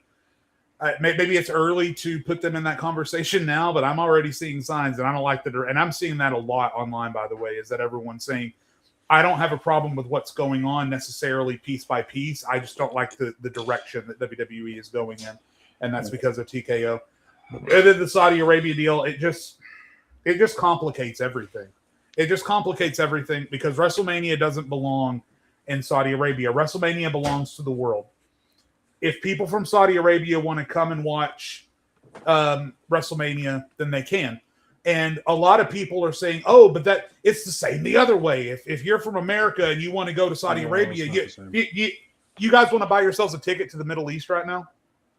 At Hell any no. point, for anything, if Not WWE Muslim, offered not to a chance. pay for your ticket to WrestleMania Not a right chance. now, you would not fly to the Middle East to go see. There's anything a right couple now. creators who would, but I'm So- not one of them. And so Saudi Arabia just complicates everything. It killed WWE's image initially, and it softened over time, but now it's starting to get worse again. And the fact that we have now progressed to the like it started off with just little house shows here and there, and then it got to kind of mid-grade pay-per-views, and then it got to the Royal Rumble, and we said, okay, hold up, wait a minute, this is going a little bit too far, and now we find ourselves staring smack dab at a WrestleMania in Saudi Arabia. And it I'm just sorry, they complicates can't everything. go. They can't go this year. Like, Yeah. they can't. Like, They're going to have They're to going decide to. by June if they can go. They're already going back though. and that's the crazy thing to me. It's like there's a war going on Yeah, right going now. right Y'all are now. gonna Yeah, go? Yeah, Like, they're that's already going wild. back. So, listen, that Saluti. I don't know what kind of money they got over there, but they must got some money stacked up to the sky, bro. 'Cause Y'all got it. Y'all got it, gang. Y'all got it. I do have a question to Jade's list. I'm asking you specifically because you were around for this. I was Mhm. like when you brought up Dixie Carter and your reasons why. My brain was kind of like, is the death of WCW not worse though? But I'm gonna ask you because you were around. Yeah, Vince Russo. Yeah, Vince just Russo met him. is Vince Russo for a myriad of reasons, not just his role in the destruction of WCW, is one of the worst things to happen to WWE. But you know, WCW once Stone Cold got to the point that he got to, WCW was kind of like for a little bit. WCW was a little bit above, but the way that we feel right now about the relationship between WWE and AEW, right? The way we feel about how AEW is great and they can be great, but they are not a threat to WWE. They are not a direct competitor to WWE, and they never will be. That was the way WCW was after Stone Cold got to the point that he got to. So WCW had apex. WCW had gotten as high as it was ever going to get. And then once Bischoff and Russo saw that WWE was outpacing them, that's when all of the bad booking came, and that's when they, if they had just pulled back a little bit, WCW might have survived, but they didn't. And then to add to so- that, Jade, the death of WCW, you got to put it on Bischoff and Hogan too for the Yeah. shit they were doing. Like, Yeah. yeah. a lot of people felt was playing a factor into that. But the reason I say Dixie Carter more than that is because yes, WCW died. Dixie Carter then had a reference library of what not to do, That and did all that shit anyway.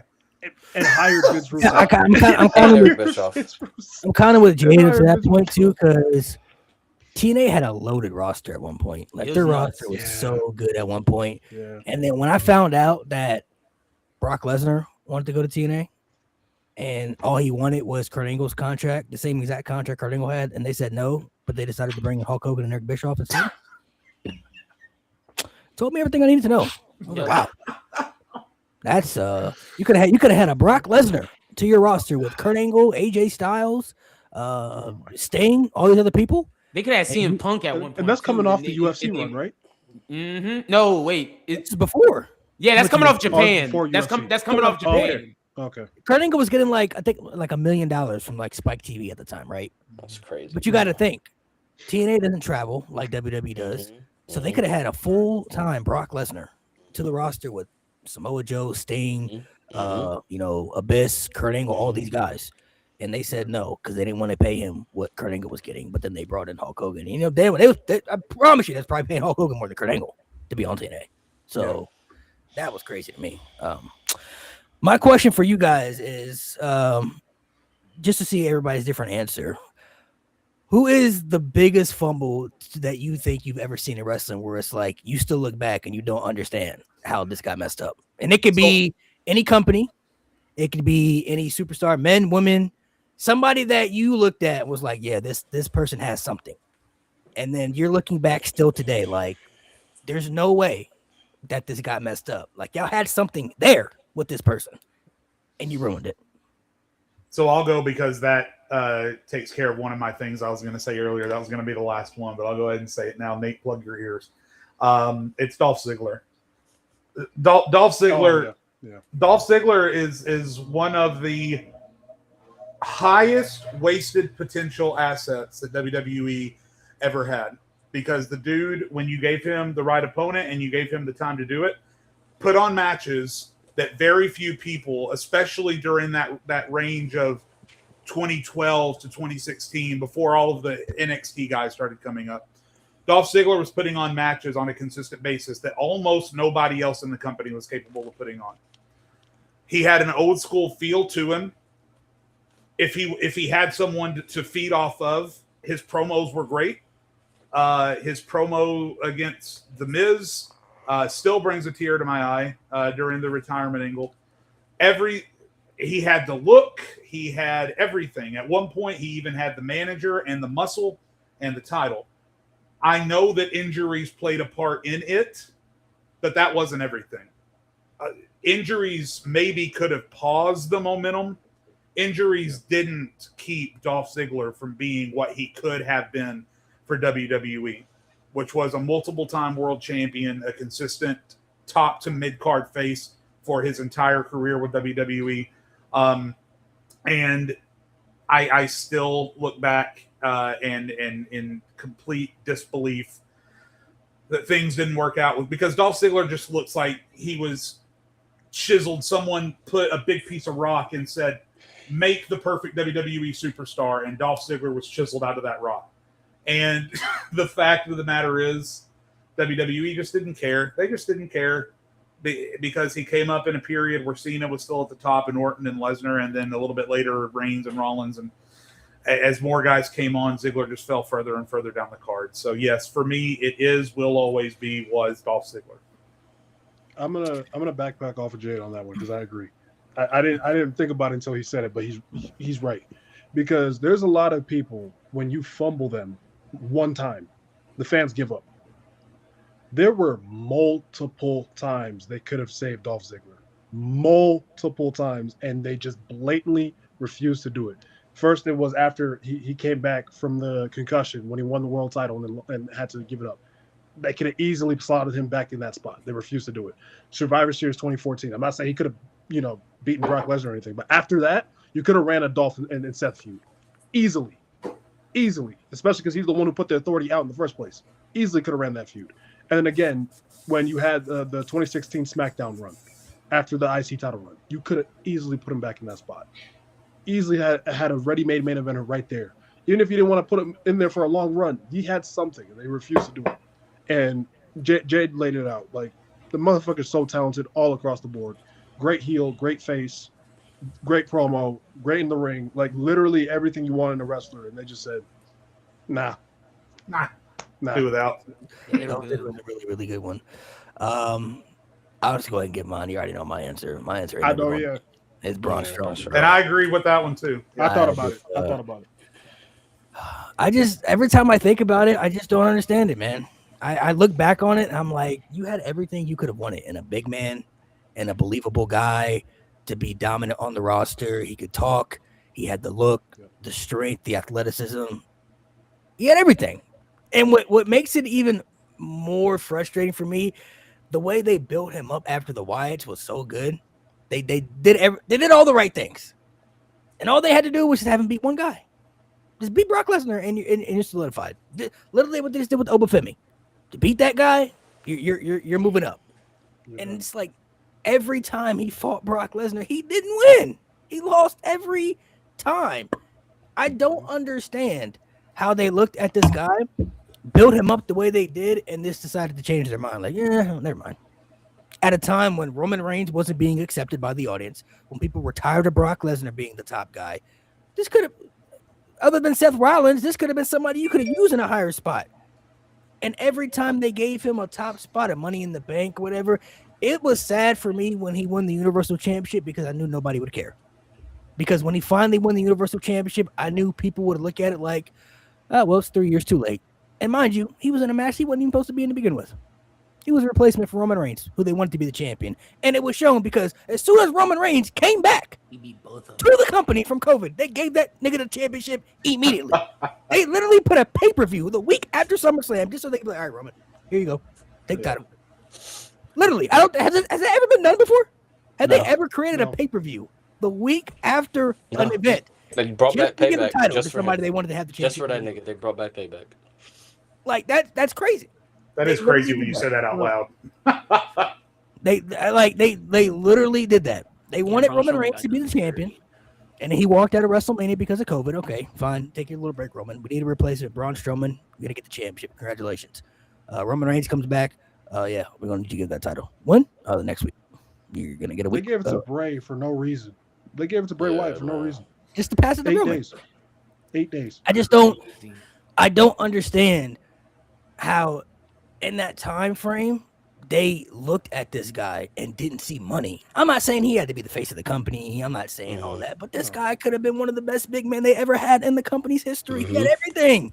He had everything you could ask for. And they somehow they looked at it and said, nope. They did all the right things, building him up, the little Big Show feud, the Roman Reigns feud. They did all the right things. And then when he met up with Brock Lesnar, for some reason, bro, they just fed him to Brock Lesnar every time, and he got his ass beat every single time. Where it just made you feel like he can beat everybody else on the roster, but that guy, every time he fights that guy, he can't win. To me, it's generational fumble. I just don't understand it. And you could take that comment I made about Dolph Ziggler for different reasons, but you could take that comment I made about him where he said, put a block and chisel out the perfect WWE guy.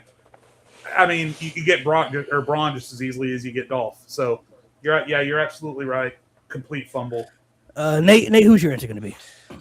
It is always going to be Shayna Baszler, man. I don't understand how two separate regimes fucked her up. Like, Vince, it's Vince. So, we know why. Because it's Vince McMahon. He's fucking stupid. Like, you had Shayna, who was a freaking beast in NXT, come up from the main to the main roster and actually retain that. Like, she actually was dominant. Like, she came in the Royal Rumble, she was eliminating people, she eliminated everybody in the women's elimination chamber, then they turned her into a vampire. But it was like, you could make that up at WrestleMania by having her beat Becky. Then she lost to Becky, and she never recovers. Not like she got the title back. It's not like she won the Money in the Bank briefcase and then cashed in on Becky when she was pregnant, which would have been freaking brilliant, would have been creating a great heel. No, she just went further and further down the card, was teamed with Nia Jax. And then Triple H comes along, and I'm like, finally, thank God, someone who knows how to book Shayna Baszler. This nigga literally booked Shayna Baszler. This is before TKO came into picture, by the way, before they started really having creative input. Triple H had Shayna Baszler, and he had her beat Ronda Rousey.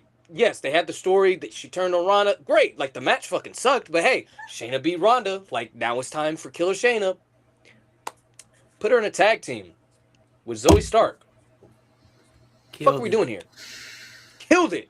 Instantly. No one gave a fuck at that point. She was over when she was cutting that.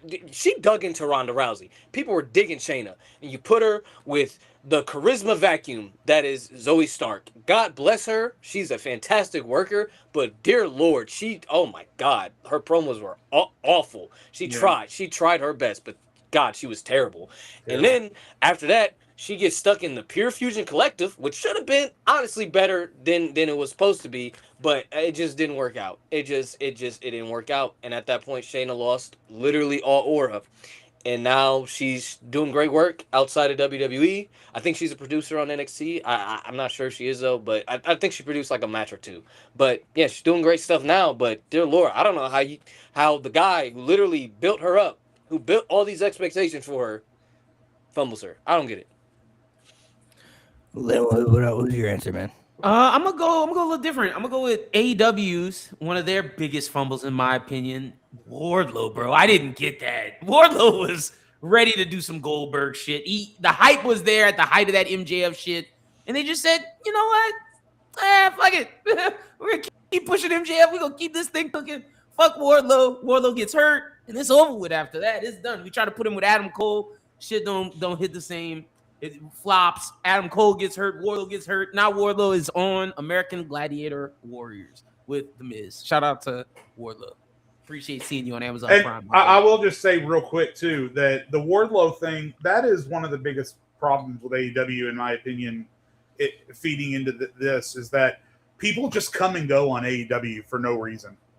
People they disappear for sometimes years at a time, pop back up on an episode of Dynamite just for its caliber to say, oh my God, it's them. We haven't seen them in 2 years. And then they have one match and then poof, like freaking magic.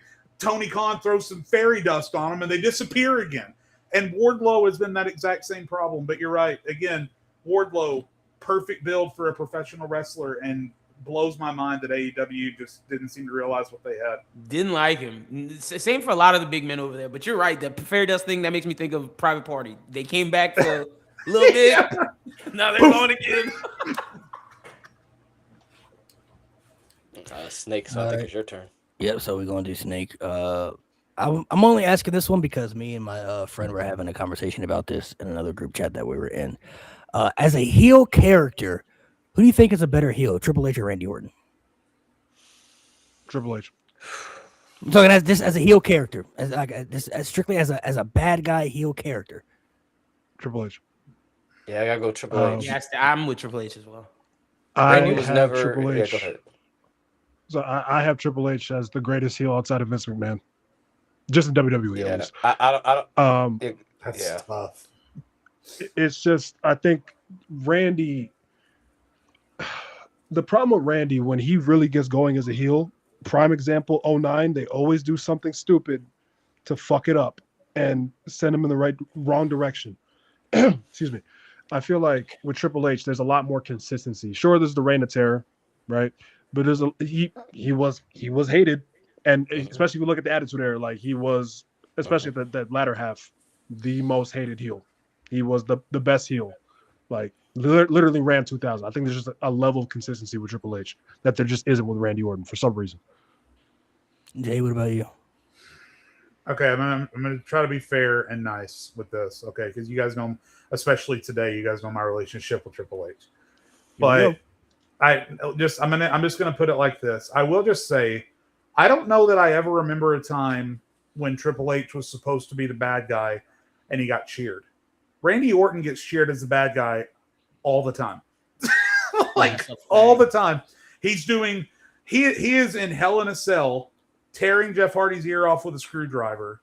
But as soon as he hits that RKO, it's like Stone Cold just won the world championship again. So I guess from that perspective, I guess I would have to say Triple H, just because there's some, I guess there, might I say, maybe there's a natural hateability to Triple H. I don't know. But the fact of the matter is, every time that he's supposed to be the bad guy, he gets the crowd to eat out of the palm of his hand and he becomes the bad guy. So I guess I'd go Triple H for that reason. Yeah, I think Triple H would probably be my answer. I think Randy, maybe it's just the inconsistency of his booking sometimes. I think I prefer Randy as a heel though, because like, I don't know, something different about like Menacing Randy, like when he's like kicking people in the head, Legend Killer, like that Randy for me is like must watch. Like I got to see what he's doing. You know what I mean? Like for like the Legend Killer stuff, 09, 2020, like he was some of the like most watchable things that were happening in WWE at that time frame with this character. But I think Triple H comes off more as like an asshole. You know, like this is a guy like everybody should hate this guy. You know what I mean? Like Randy Orton is more of like sick in the head, I think maybe you could say, but like Triple H is the guy who's like, you know, he marries the boss's daughter, put himself in that position. You know what I mean? Like from a character aspect, it's like everybody should hate this guy. You know what I mean? Like so. I would say Triple H is, and Triple H could be evil too. I mean, we've seen it many times. You know, he can be devious, but that was just a conversation we were having in a group chat. So, Jay, what do you want to throw out there next? Oh, I didn't go yet. I didn't go. Oh, you didn't pick? No. I mean, I'm with you with Triple H, but I'm gonna bring up a different point. I mean, Randy was never a final boss heel. Like Triple H actually put over a fair amount of people as a heel. I don't remember Randy really putting over. He never really made anyone as a heel. Like I can't think of anybody as a heel that he made. Like Triple H made Batista as a heel. Like Randy could have did that with Kofi, but he didn't. He didn't want to do that with Kofi. So I think as far as like final bosses go, like I think that puts Triple H over the edge. And also when it comes to those two as well, Orton spent a good amount of his career under Triple H. Like the evolution and the authority and all that stuff. And so every time those two were working together, Triple H was always 1A. Orton was never 1A. So that's a good point you actually brought up, because if you look at the three Manias, you know, with Benoit, Batista, and Cena, I mean, like those three Manias right there helped make Benoit a main event guy at that time, helped make Batista one of the next guys, and then to me, when Cena beat Triple H at Mania, that's when I felt like Cena was taking the step as like he's the guy now. Like he's the guy. And then even if you look at the authority stuff, I mean Orton was the champion and stuff going into Mania, but I would say like Triple H was the guy that you could say helped make Daniel Bryan even more below through that story. You know, so you see African 2.07. You see his comment all the way up there? He's asking Jade a question. Can you put it on the screen? I don't see it. Yeah, I'm trying to find it. What did he say? Let me look at it. What was the question? It's right above James' question or James' comment. We gotta let the people want to know, Jade. It's about Kofi Kingston. You should see it. Okay. I'm trying to figure out where it is. James, I agree too. I take Edge as a heel over Orton. That's just me. Basically, he's asking, do you still have Kofi top 30 over Triple H? Oh Jesus Christ! Where's that comment at? Hold on. Where's that comment at? It's down there. I found it. It's up. Yeah. I'm gonna look for it. Please. Oh, I see it. Jade, I'm sorry. I'm sorry, Jade. I refuse to believe you believe that. That's the worst take ever. That's the worst take I've ever heard. God, Jade, I love you. Here's the problem. Here's the problem. Here's the problem. Here's the problem. Here's the problem. Here's the problem. No matter what I say right now, I'm screwed either way. Because even if I firmly believed at this point that Triple H was top 30 all time, no one's going to believe that I'm doing it. Everyone's just going to believe that I'm throwing it out there just to give you guys a bone and put this thing to rest. What I will say is that I firmly believe that everything that has happened regarding the New Day since that video went up has obviously not in a grand scheme, but it has tarnished Kofi's legacy just a little bit, because of how this whole New Day heel run has gone down. So you could convince me, if we sat and talked about it for a while, you could convince me that Kofi might slide down and Triple H I need a beer and I don't even drink. Convince is insane. You could convince me. You could convince me that Triple H is over Kofi. I could be talked into it. Convince? I could be talked into it. Boy, it's out the mud. We got Rashad McCants. Oh my god. What's your question, Jay? Oh yeah, my next thing. I don't think this is too crazy, but it's not it's not something that I hear people saying all the time, and I think it deserves attention. I think that it's time that we start talking about the Judgment Day as one of the most successful factions of all time, at least in WWE.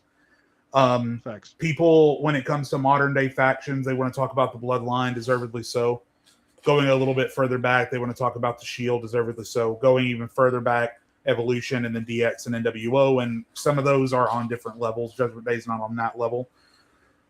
But especially if we held it strictly to WWE and you asked me to name a top 5 factions, I think I'd probably put the Judgment Day in there because they've had multiple incantations, multiple champions, multiple stars that have been made with a huge thanks to the Judgment Day. Dom, Liv Morgan, Rhea Ripley, multiple time tag team champions, mid-card champions. If you want to include the AAA Mega Champion, then multiple world championships in that faction. They have spent more TV time on Raw than I think any other act, barring nobody, any other act in WWE over the past 5 years. It was even a meme at one point. You know, people are out there cutting a promo. So with the stars that have been made, with the championships that were won, with the amount of TV focus that has been placed, with how successful they've been even as people start shifting in and out. And I think they're starting to get towards the tail end of it, which is why I bring it up now. I think it's a good time to bring it up because I think by the end of the year, at least, Judgment Day will be done. And so I think they belong in that conversation. That's my take for this round. I don't think that's crazy to say. I mean, you look at all the factions through WWE history. I mean, you got Bloodline, you got Shield, you got Evolution, you got DX. Can't really count NWO because that was more of a WCW creation. Right. I mean, Judgment Day is right up there. You're looking at the stars they made. I mean, Dom became bigger. New Day, I mean, yeah. I mean, because there's 3 of them, so I guess you could say they're New Day sort of, in my opinion, up until Kofi won the world title, even though there was 3 of them, they sort of acted more like a tag team than a faction. Yeah. You know what I mean? They were more like a tag team with the Freebird rule than they were a faction of 3 independent people. Yeah. I feel you. Everybody has been, majority of people have been successful through Judgment. I mean, Rhea became bigger, Dom became better, Raquel became better.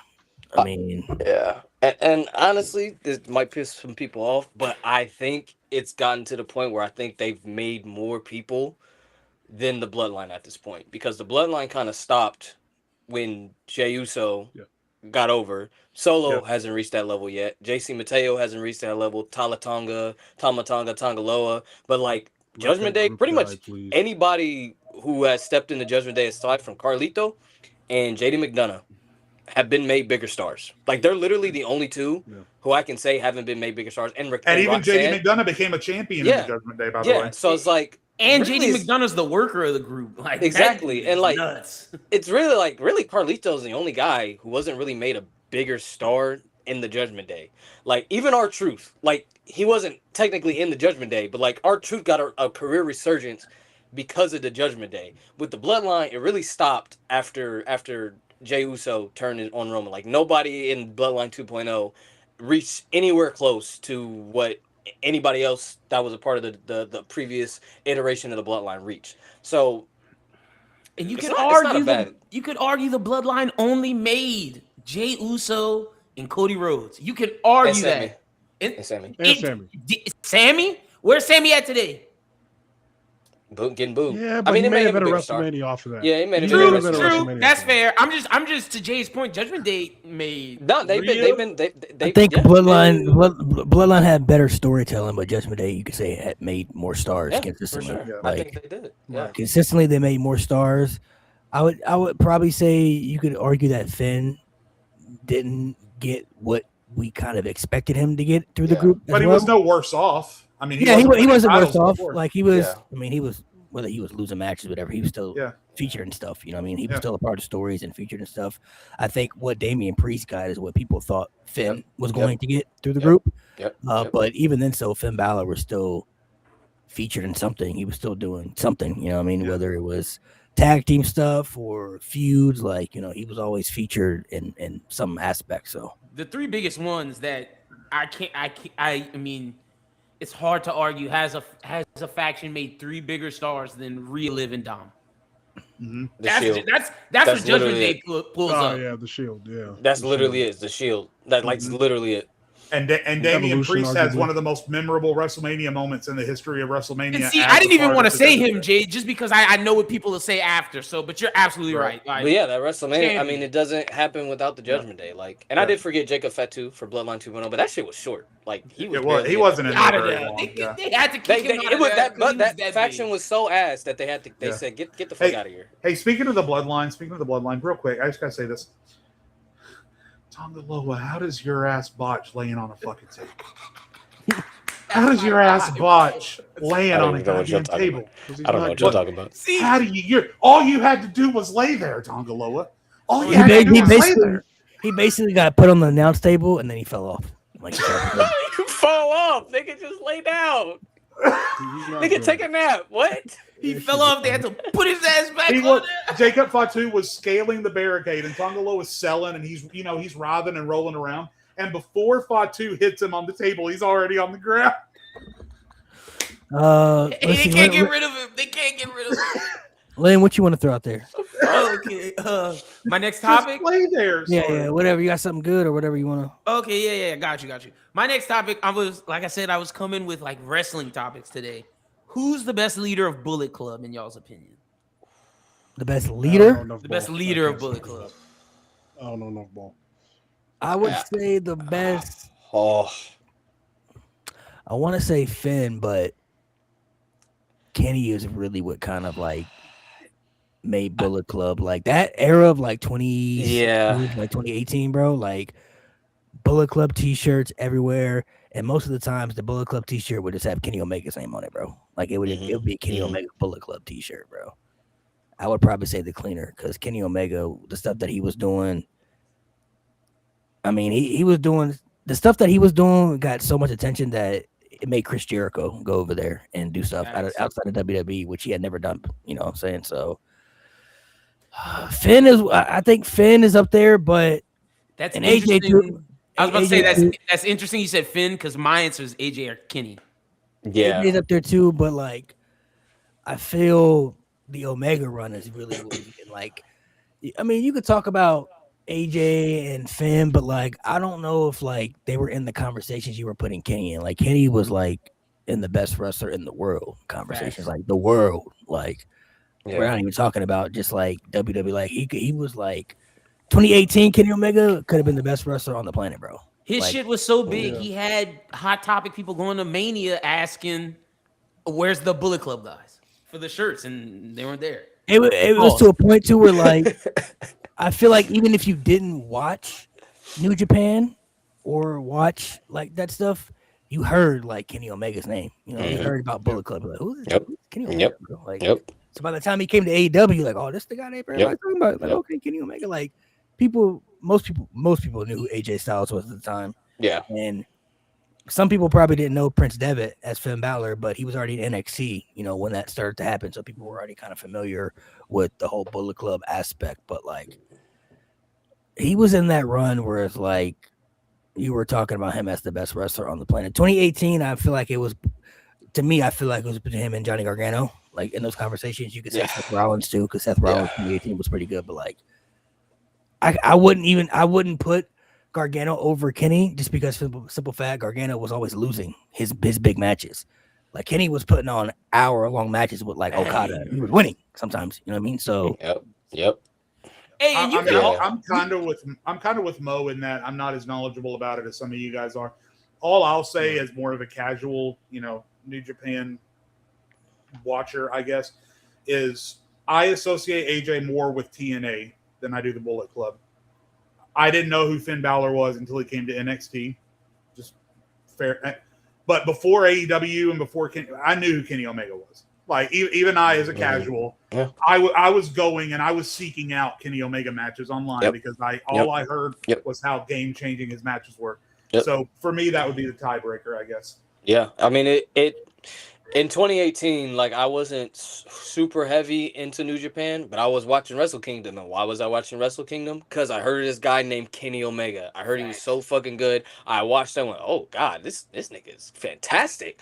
And like I think when people think about Bullet Club, they'll think about the Young Bucks, but when they think about like leaders, like they'll think about Kenny Omega. Like, I feel like the biggest three names that they'll think about when it comes to Bullet Club is Kenny and the Young Bucks. Like, those are the names. So much so they were literally able to make an entire company off of the buzz of the Bullet Club. And AJ had a very, very massive part to play in that. I think AJ is the reason Bullet Club became successfully commercially cool. successful. Yeah, It sure. became cool. Like, for people that weren't too much into New Japan, like myself. I heard AJ was in it. I was like, oh shit. But by the time I heard about it, he left. But then Kenny Omega was in there. I was like, oh shit. Oh, AJ. Like, same it was here. crazy. And like, they got all in and all that stuff. It is like, I have to give it to Kenny just for the fact that he was the one who was able to bring more eyeballs to Japan.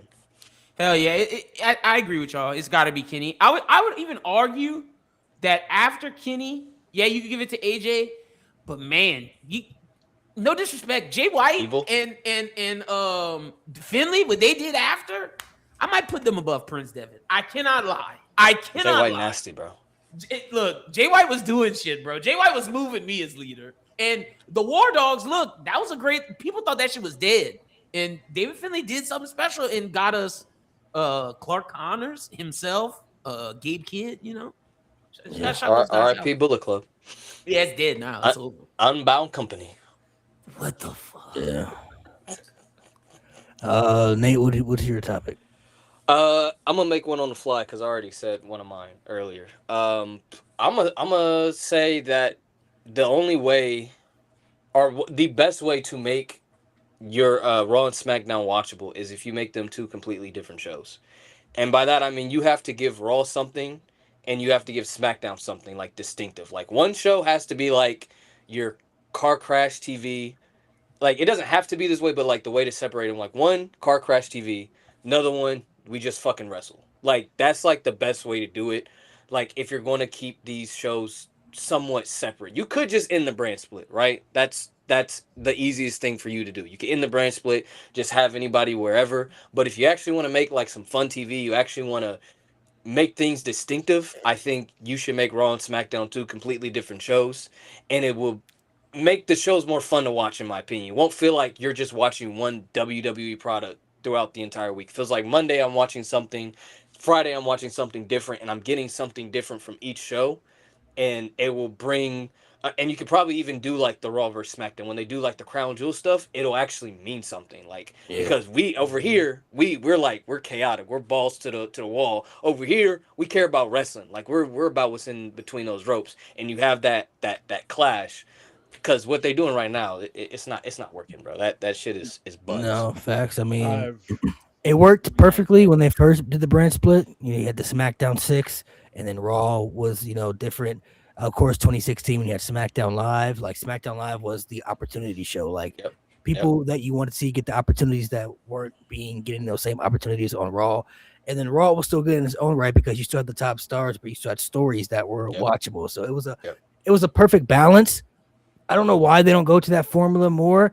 I heard stories, back in the past where like, even when they were doing the SmackDown 6 stuff, when SmackDown was becoming better than Raw, Vince didn't like that. He wanted Raw to be the A show. And maybe it's because of network and because of sponsors, whatever the case is. But I'm always looking at it like, bro, you own both brands. They're both your company. Right. Raw's your company, SmackDown's your company. If they're both doing good, who cares? They're both good. Make it good. So I never understood why they don't treat it that way. One of the big reasons why I was never a fan of the Raw versus SmackDown Survivor Series shit, because for me it's like the brand supremacy shit didn't mean anything. Like, why are we fighting for our brand if we don't have something to fight for? It's just because we're on the brand. Why would I care what brand I'm on?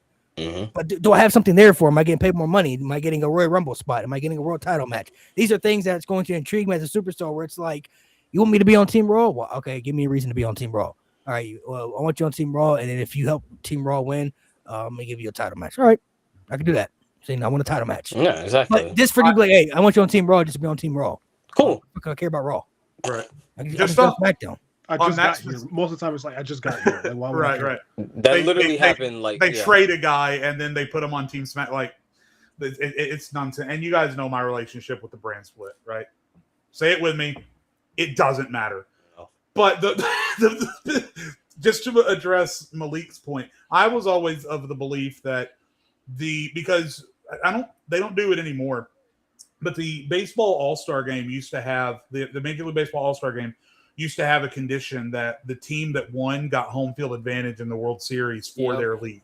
So if you were on a winning team and you had a team that had hopes of being on the World Series, you played your ass off in that All-Star game because your team might end up with a home game 7 in the World Series. They don't do that anymore. Yeah, they But killed it, which was dumb. I always thought that WWE and Survivor Series, when they were doing brand supremacy, should have been something similar. Maybe if your brand wins, your brand gets the final slot at WrestleMania. Your world champion defends his belt against his opponent in the last match at WrestleMania. They never did that, and I always thought they should have. But the problem is, you guys mentioned how the brand split worked because Raw and SmackDown almost felt like watching two different companies when you watched it. Unfortunately, all WWE took from that, and it's a problem to this day, more than 20 years later, is that they think that worked because there were two different rosters. That's not why it worked. It didn't work because it had two different rosters. It worked because those rosters were played to their strengths and were put into positions where what you were doing on SmackDown was going to stand out from what you did on Raw. And right now there is no difference. I mean, literally, except for the biggest stars at the top of the card, and depending on who your favorites are, watching Raw and watching SmackDown, it's almost like watching a repeat. Sometimes literally. Sometimes half of SmackDown is just recapping what happened on Raw the previous Monday. So having two different rosters makes no difference if you don't book them independently. I just don't know if they're ever going to do that. Yeah, I've said this before. Like, the brand split, like when I go back and watch when I binge watched the Ruthless Aggression era, that shit meant something. Like, even when I started watching 07, like the brand split still meant something. Like, it was almost like taboo when a Raw superstar went to SmackDown and vice versa. Like, they lost that. I don't know why. Like, they just stopped giving a fuck about that. My thing is, if you're not gonna care, then don't do the brand split, because it's an insult. It's an insult to my intelligence when you're just bringing SmackDown guys to Raw and vice versa with no. Like, I remember even like 2016 when Brock and Randy were feuding, but they got drafted to different brands. They were having security stop Brock Lesnar from trying to go over the barricade. Like, the little details like that makes it like, even like where they lost the plot exactly, and it's why I hate this fucking year, is the wild card rule in 2019. That's where they completely lost the plot. Because before that, even when 2017 SmackDown sucked ass, it was two different shows. There was the Land of Opportunity, and then Raw was like the Star Power show. Yeah. They completely forgot about that as soon as they did the wild card rule. To the point of insulting our intelligence, Mo, the worst part is when they think they can just get away with it so blatantly. Just this week, Rhea left Raw and talked to Io Sky like she was never going to see her again. And then Jacob Fatu is just out there on SmackDown talking about the shit he just talked about on Raw for a title that isn't even on SmackDown. And they just did the same thing with Rhea Io a month ago. Jacob's been on SmackDown to begin with. How could he even just show up to Raw and just I want to match? I was wondering that. I want that Raw. You're not on the brand now. Who put you on the brand? Nigga, you've been on like weren't you fighting for the WWE title last month? Like 2 months ago?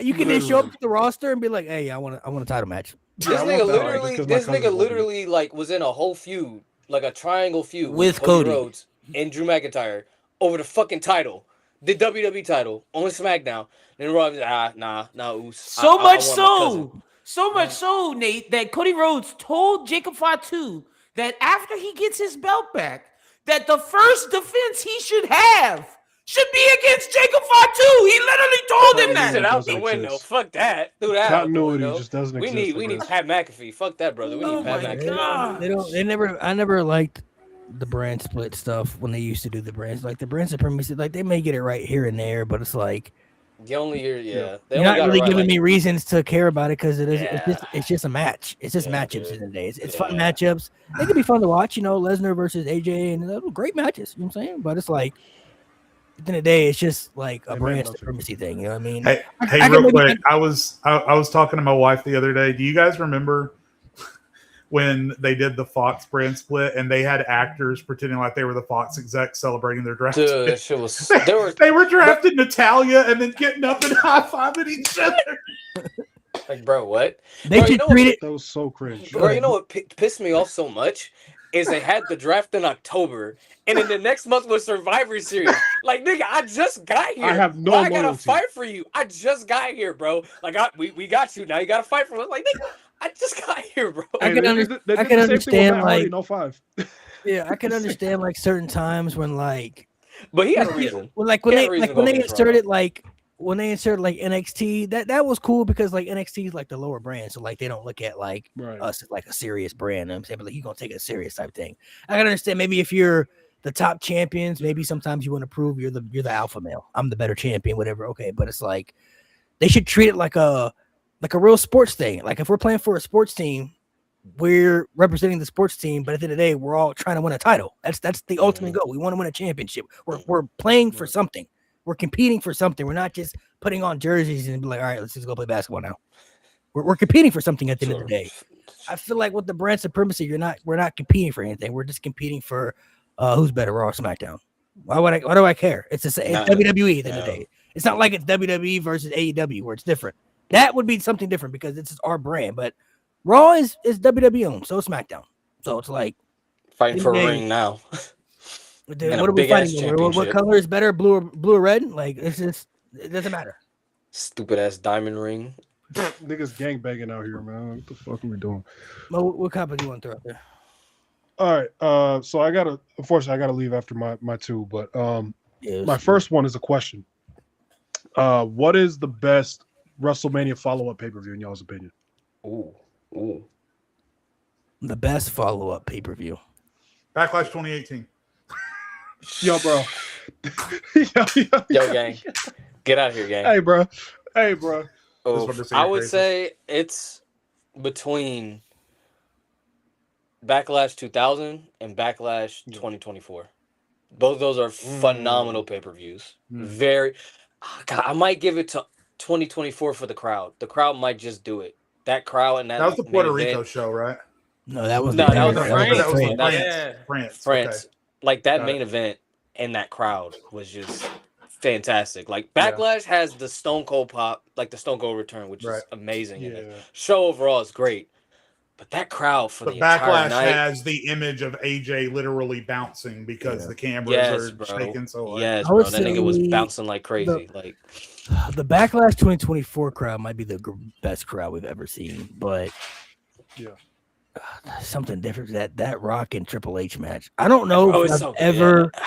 If you guys have never seen that match or haven't seen it in a while, if you go back and watch that 3 count when The Rock won the championship, It's like a I double don't know if I've ever heard some shit like that. You know what I'm saying? Like that's what makes Insane. wrestling like fun to watch. When you're invested so much into a story like that, and it makes it even more painful because like what they did at Backlash should have been WrestleMania, and if that had been WrestleMania, that would have been Yeah. one of the greatest main events ever. But like overall show, 2024 might be a better overall show though because they did have some really good stuff on the show. and it did follow 40. So like as a I- follow up, it kind I of think- continued the momentum. I think I would go. Yeah, I think I would go 24. I think that's where I'm at. 24 is special, but hey, I shout out Backlash 2004 with that Randy Orton and Mick Foley match. That shit was Mhm. Oh, yeah. nuts. Happening. banging. Okay. Yeah. Actually, can I okay, so my last take was gonna be a hot take, and it had to do with that show specifically. Actually. So I'm gonna drop off my two real quick. Because I'm gonna leave after these. So first one. I'm not saying this Raw after Mania that we just had wasn't good because it was. But bro, I miss when that shit was like a party. Like a whole after Oh. party. Like in the 2010s, that shit felt like a fucking after party. Bro. God, I bro. don't know what happened where they just kind of like I don't it was know. like the crowd was insane and like a lot of like insane shit was happening on the show at the same time. I feel like we lost that a little bit. Lost the plot. Lost the plot. Especially after 39. Jesus. That Raw after Mania was oof. That was rough. But last one I'm gonna say as a hot take. I firmly believe the triple threat at Backlash 2004 is better than the triple threat at Mania 20. Ooh. Well, Benoit did it again. I think Yeah. the fact that you have don't know about Benoit that in one, his man. hometown, Sean being so hated in Canada, and Triple H being, like the crowd dynamic to me made that match just a little bit better than the Mania match. Yeah, And like the fact that you had Sean tapping out in Canada with Earl Hebner as the referee to the sharpshooter, perfect ending. I thought that one was a little better. That's just me. That's a hot take on my end. I'm not mad at that. Oh no, Yeah. man! WrestleMania 20, bro. That That is shit, special. It's That's. fire. I think they're both perfect. I think they're both perfect. that was really good, man. That was really good. I mean, Backlash to 2004 was a good one too, Mhm. especially when they did the repeat, and then like Yeah. I like the finish maybe a little bit better because Triple H trying to save Shawn from tapping out, and then Shawn Michaels taps Yeah. out at the end Shawn's like, anyway. nope. So they did that really really well, but I don't know, man. WrestleMania 20, bro. That match was like so good, bro. I think that's just like more emotional. 20 was like more like it was more cathartic of like Benoit finally getting to the top of the mountain. Obviously, you had the Eddie moment, but like I think overall, like in terms of just a match, I just think the Backlash match was a little better. That's just- Backlash match is better. That's the best triple threat match, you think? that's high up there, bro.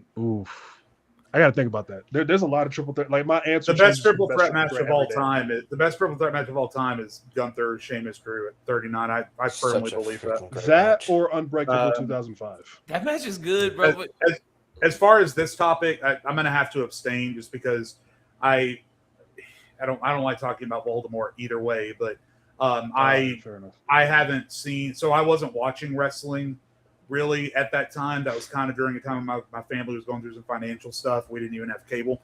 So I only know about that stuff, particularly in retrospect. And unfortunately, I've never gone back and watched the Backlash match just because I don't go seeking out, Chris Benoit matches. So I don't know enough about it.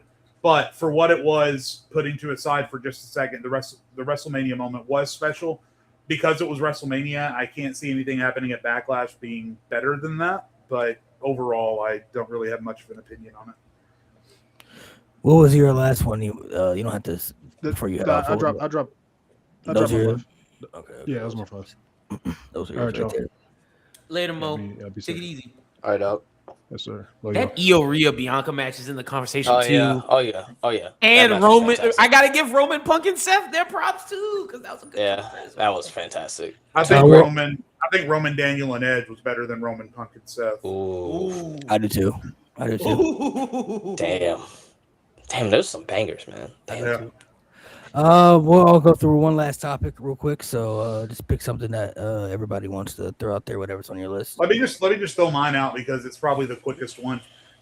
Just so everyone is aware, it's possible to have Hulk Hogan on two lists, and people seem to forget that. It's possible to have Hulk Hogan on the list of the most influential wrestlers of all time, while at the same time having him on the list of the worst wrestlers of all time. Yeah. You can be bad at something and still be influential for the things that you did and the state that you were in at the time.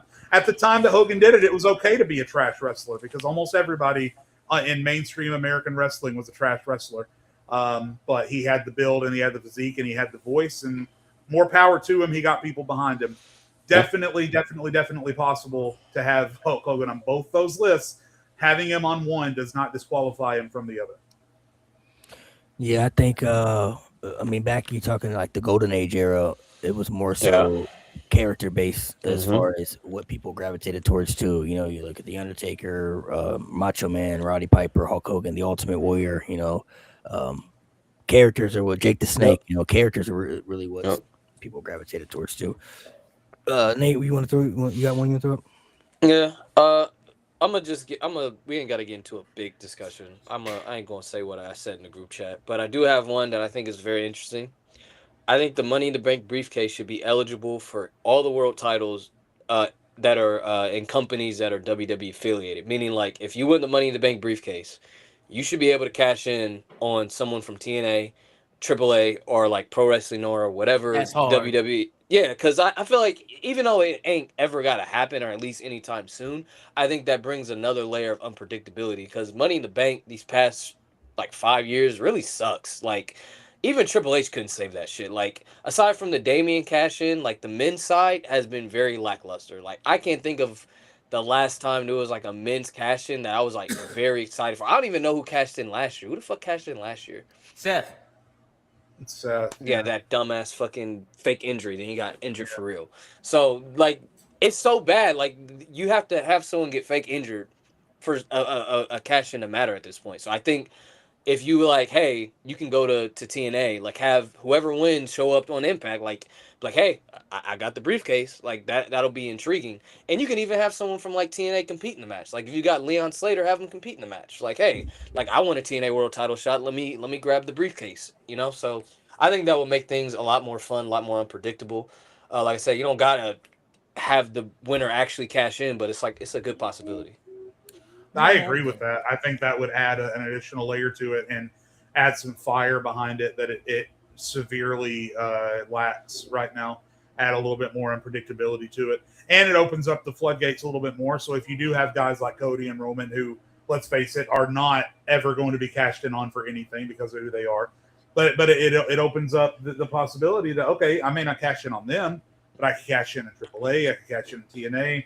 So, yeah, I agree. And at this point, by the way, do anything with the money in the bank to make it better because right now it's just terrible. But, Also, bring it back to Mania, bro. Just do it. I have said that before on the podcast too. Yes. Yep.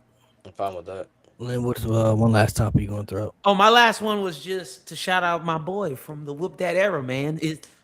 Look, I know we talk about Oba and Braun, but to me, I ain't seen charisma since The Rock with that dude. Trick got it, man. Trick got it. It's something special about Trick Williams. Every time, even with that Yachty shit, gingerbread man shouldn't be there. All that shit. I'm still invested in one of the main reasons why I will watch SmackDown every week is for Trick Williams. And it's so sad because I want to see Melo get his comeuppance, but I don't want to see Trick lose no time soon. No time. You high on Trick Williams like that? Bro, and I know I know what everybody's comment is about the in ring, but he's not even bad. Certain things Like, you can't teach, bro. You can't he's teach. not even. The thing is, bro, he's not even bad in the ring. He's good enough. Like if you put him in there with Sammy, like I truly believe if they would have 5 more minutes, they would have had a sleeper. Like they would have had one of the most underrated WrestleMania matches ever. Like that, they really could have cooked. Cause Sammy's fantastic, and if you have Trick Williams in there with somebody who can actually go, like he's going to have a good match. Like, but. Trick, Oba, and Javon are always going to be tied together just because of the period in which they wrestled. But also, it's a super, super interesting relationship with those three because really you could say that they are 3 parts of the perfect wrestler. Yeah. Javon's got the athleticism. Trick has the promos and the like Lynn is saying, just the aura, and then Oba has the look. Like that dude is a wrestler's wrestler. And so it's crazy that those 3 guys, I think honestly all 3 of them could be at the, they could be the new Roman Seth Dean butting heads at the top of the card if they are booked correctly, just because they each have their own thing that they bring to the table. And Carmelo's up there too. I love Carmelo Hayes, I do. But obviously, WWE are higher on Trick than they are Carmelo. I feel like he got the short end of the stick because of what you just said, because of the fact that those 3 came in together, and there's just something about those 3. Yeah. That picture from the triple threat at NXT, it says a lot. Like those 3 are really special. It's that picture when you have Brock, Cena, Orton, and Batista. Like, it's that class. That's what it is. And to add on to that, when Oba wins, I wouldn't have anyone beat him but one person. It would be Javon, bro. I would have Javon be the one. I don't even care how long Oba's reign is. Oba's reign could be a year. But the one person that will beat him for me should be Javon. Because they have story, there's history there. And you can have Javon do a bunch of stuff. And Javon's never on his own path. He never beat him. Yeah, exactly. Good point. That's a good point. He's never beaten Oba because it seemed like they were planning for it, but then everybody got caught up. They said, "Help!" They said, "Our main roster's ass. We need the black. We need them niggas." Yeah, they've been doing it, bro. They've been doing it, bro. I'm so happy for them dudes. It's crazy. Yeah, bro. Yeah, they're in a good position right now. So hopefully things will turn out the way we all envision it and feel like it should turn out for everybody. You know what I mean? Like everybody should be for the next 5-10 years in a good prominent spot in WWE where it's like, these are some guys that, are going to benefit from the future. So that way you don't have to keep relying on the past because some of these past stars are getting older now. They're not going to be around too much longer anymore. So to that point, Malik, someone in the comments said Roman should be the one to beat Oba. Why? No, that's so backwards. That's Like, so backwards. I didn't say Braun Breaker. To their credit, Wing, they did just say, they said will. They didn't say should. So Oh. maybe they're thinking WWE booking. We'll give them the benefit of the doubt there. But yeah, that would be a terrible idea. Like, my God. Yeah, I mean Roman Reigns don't need a win over Obafemi right now. So Roman Reigns shouldn't beat any of the young people. Should he? Like, I wouldn't want it to happen. Like, the moment Oba faces him, he should win. He should win. I agree, especially if it's at SummerSlam. I would agree. Mhm. I think that would be the best thing. So, all right, well, we'll go ahead and sign off. We'll stop here since we're already over the 2-hour mark. So, make sure you guys hit the subscribe button once again. Thank you guys for coming to watch this week's episode of No Name Wrestling. Appreciate it. Hope you guys enjoy the conversations. We'll be back next week. We're gonna have some episodes planned out for a little bit. So make sure you guys are on the lookout for what we got planned for the episodes that are going to be scheduled ahead of time. So, subscribe once again. Thank you guys for coming through. Hopefully you enjoyed the conversations.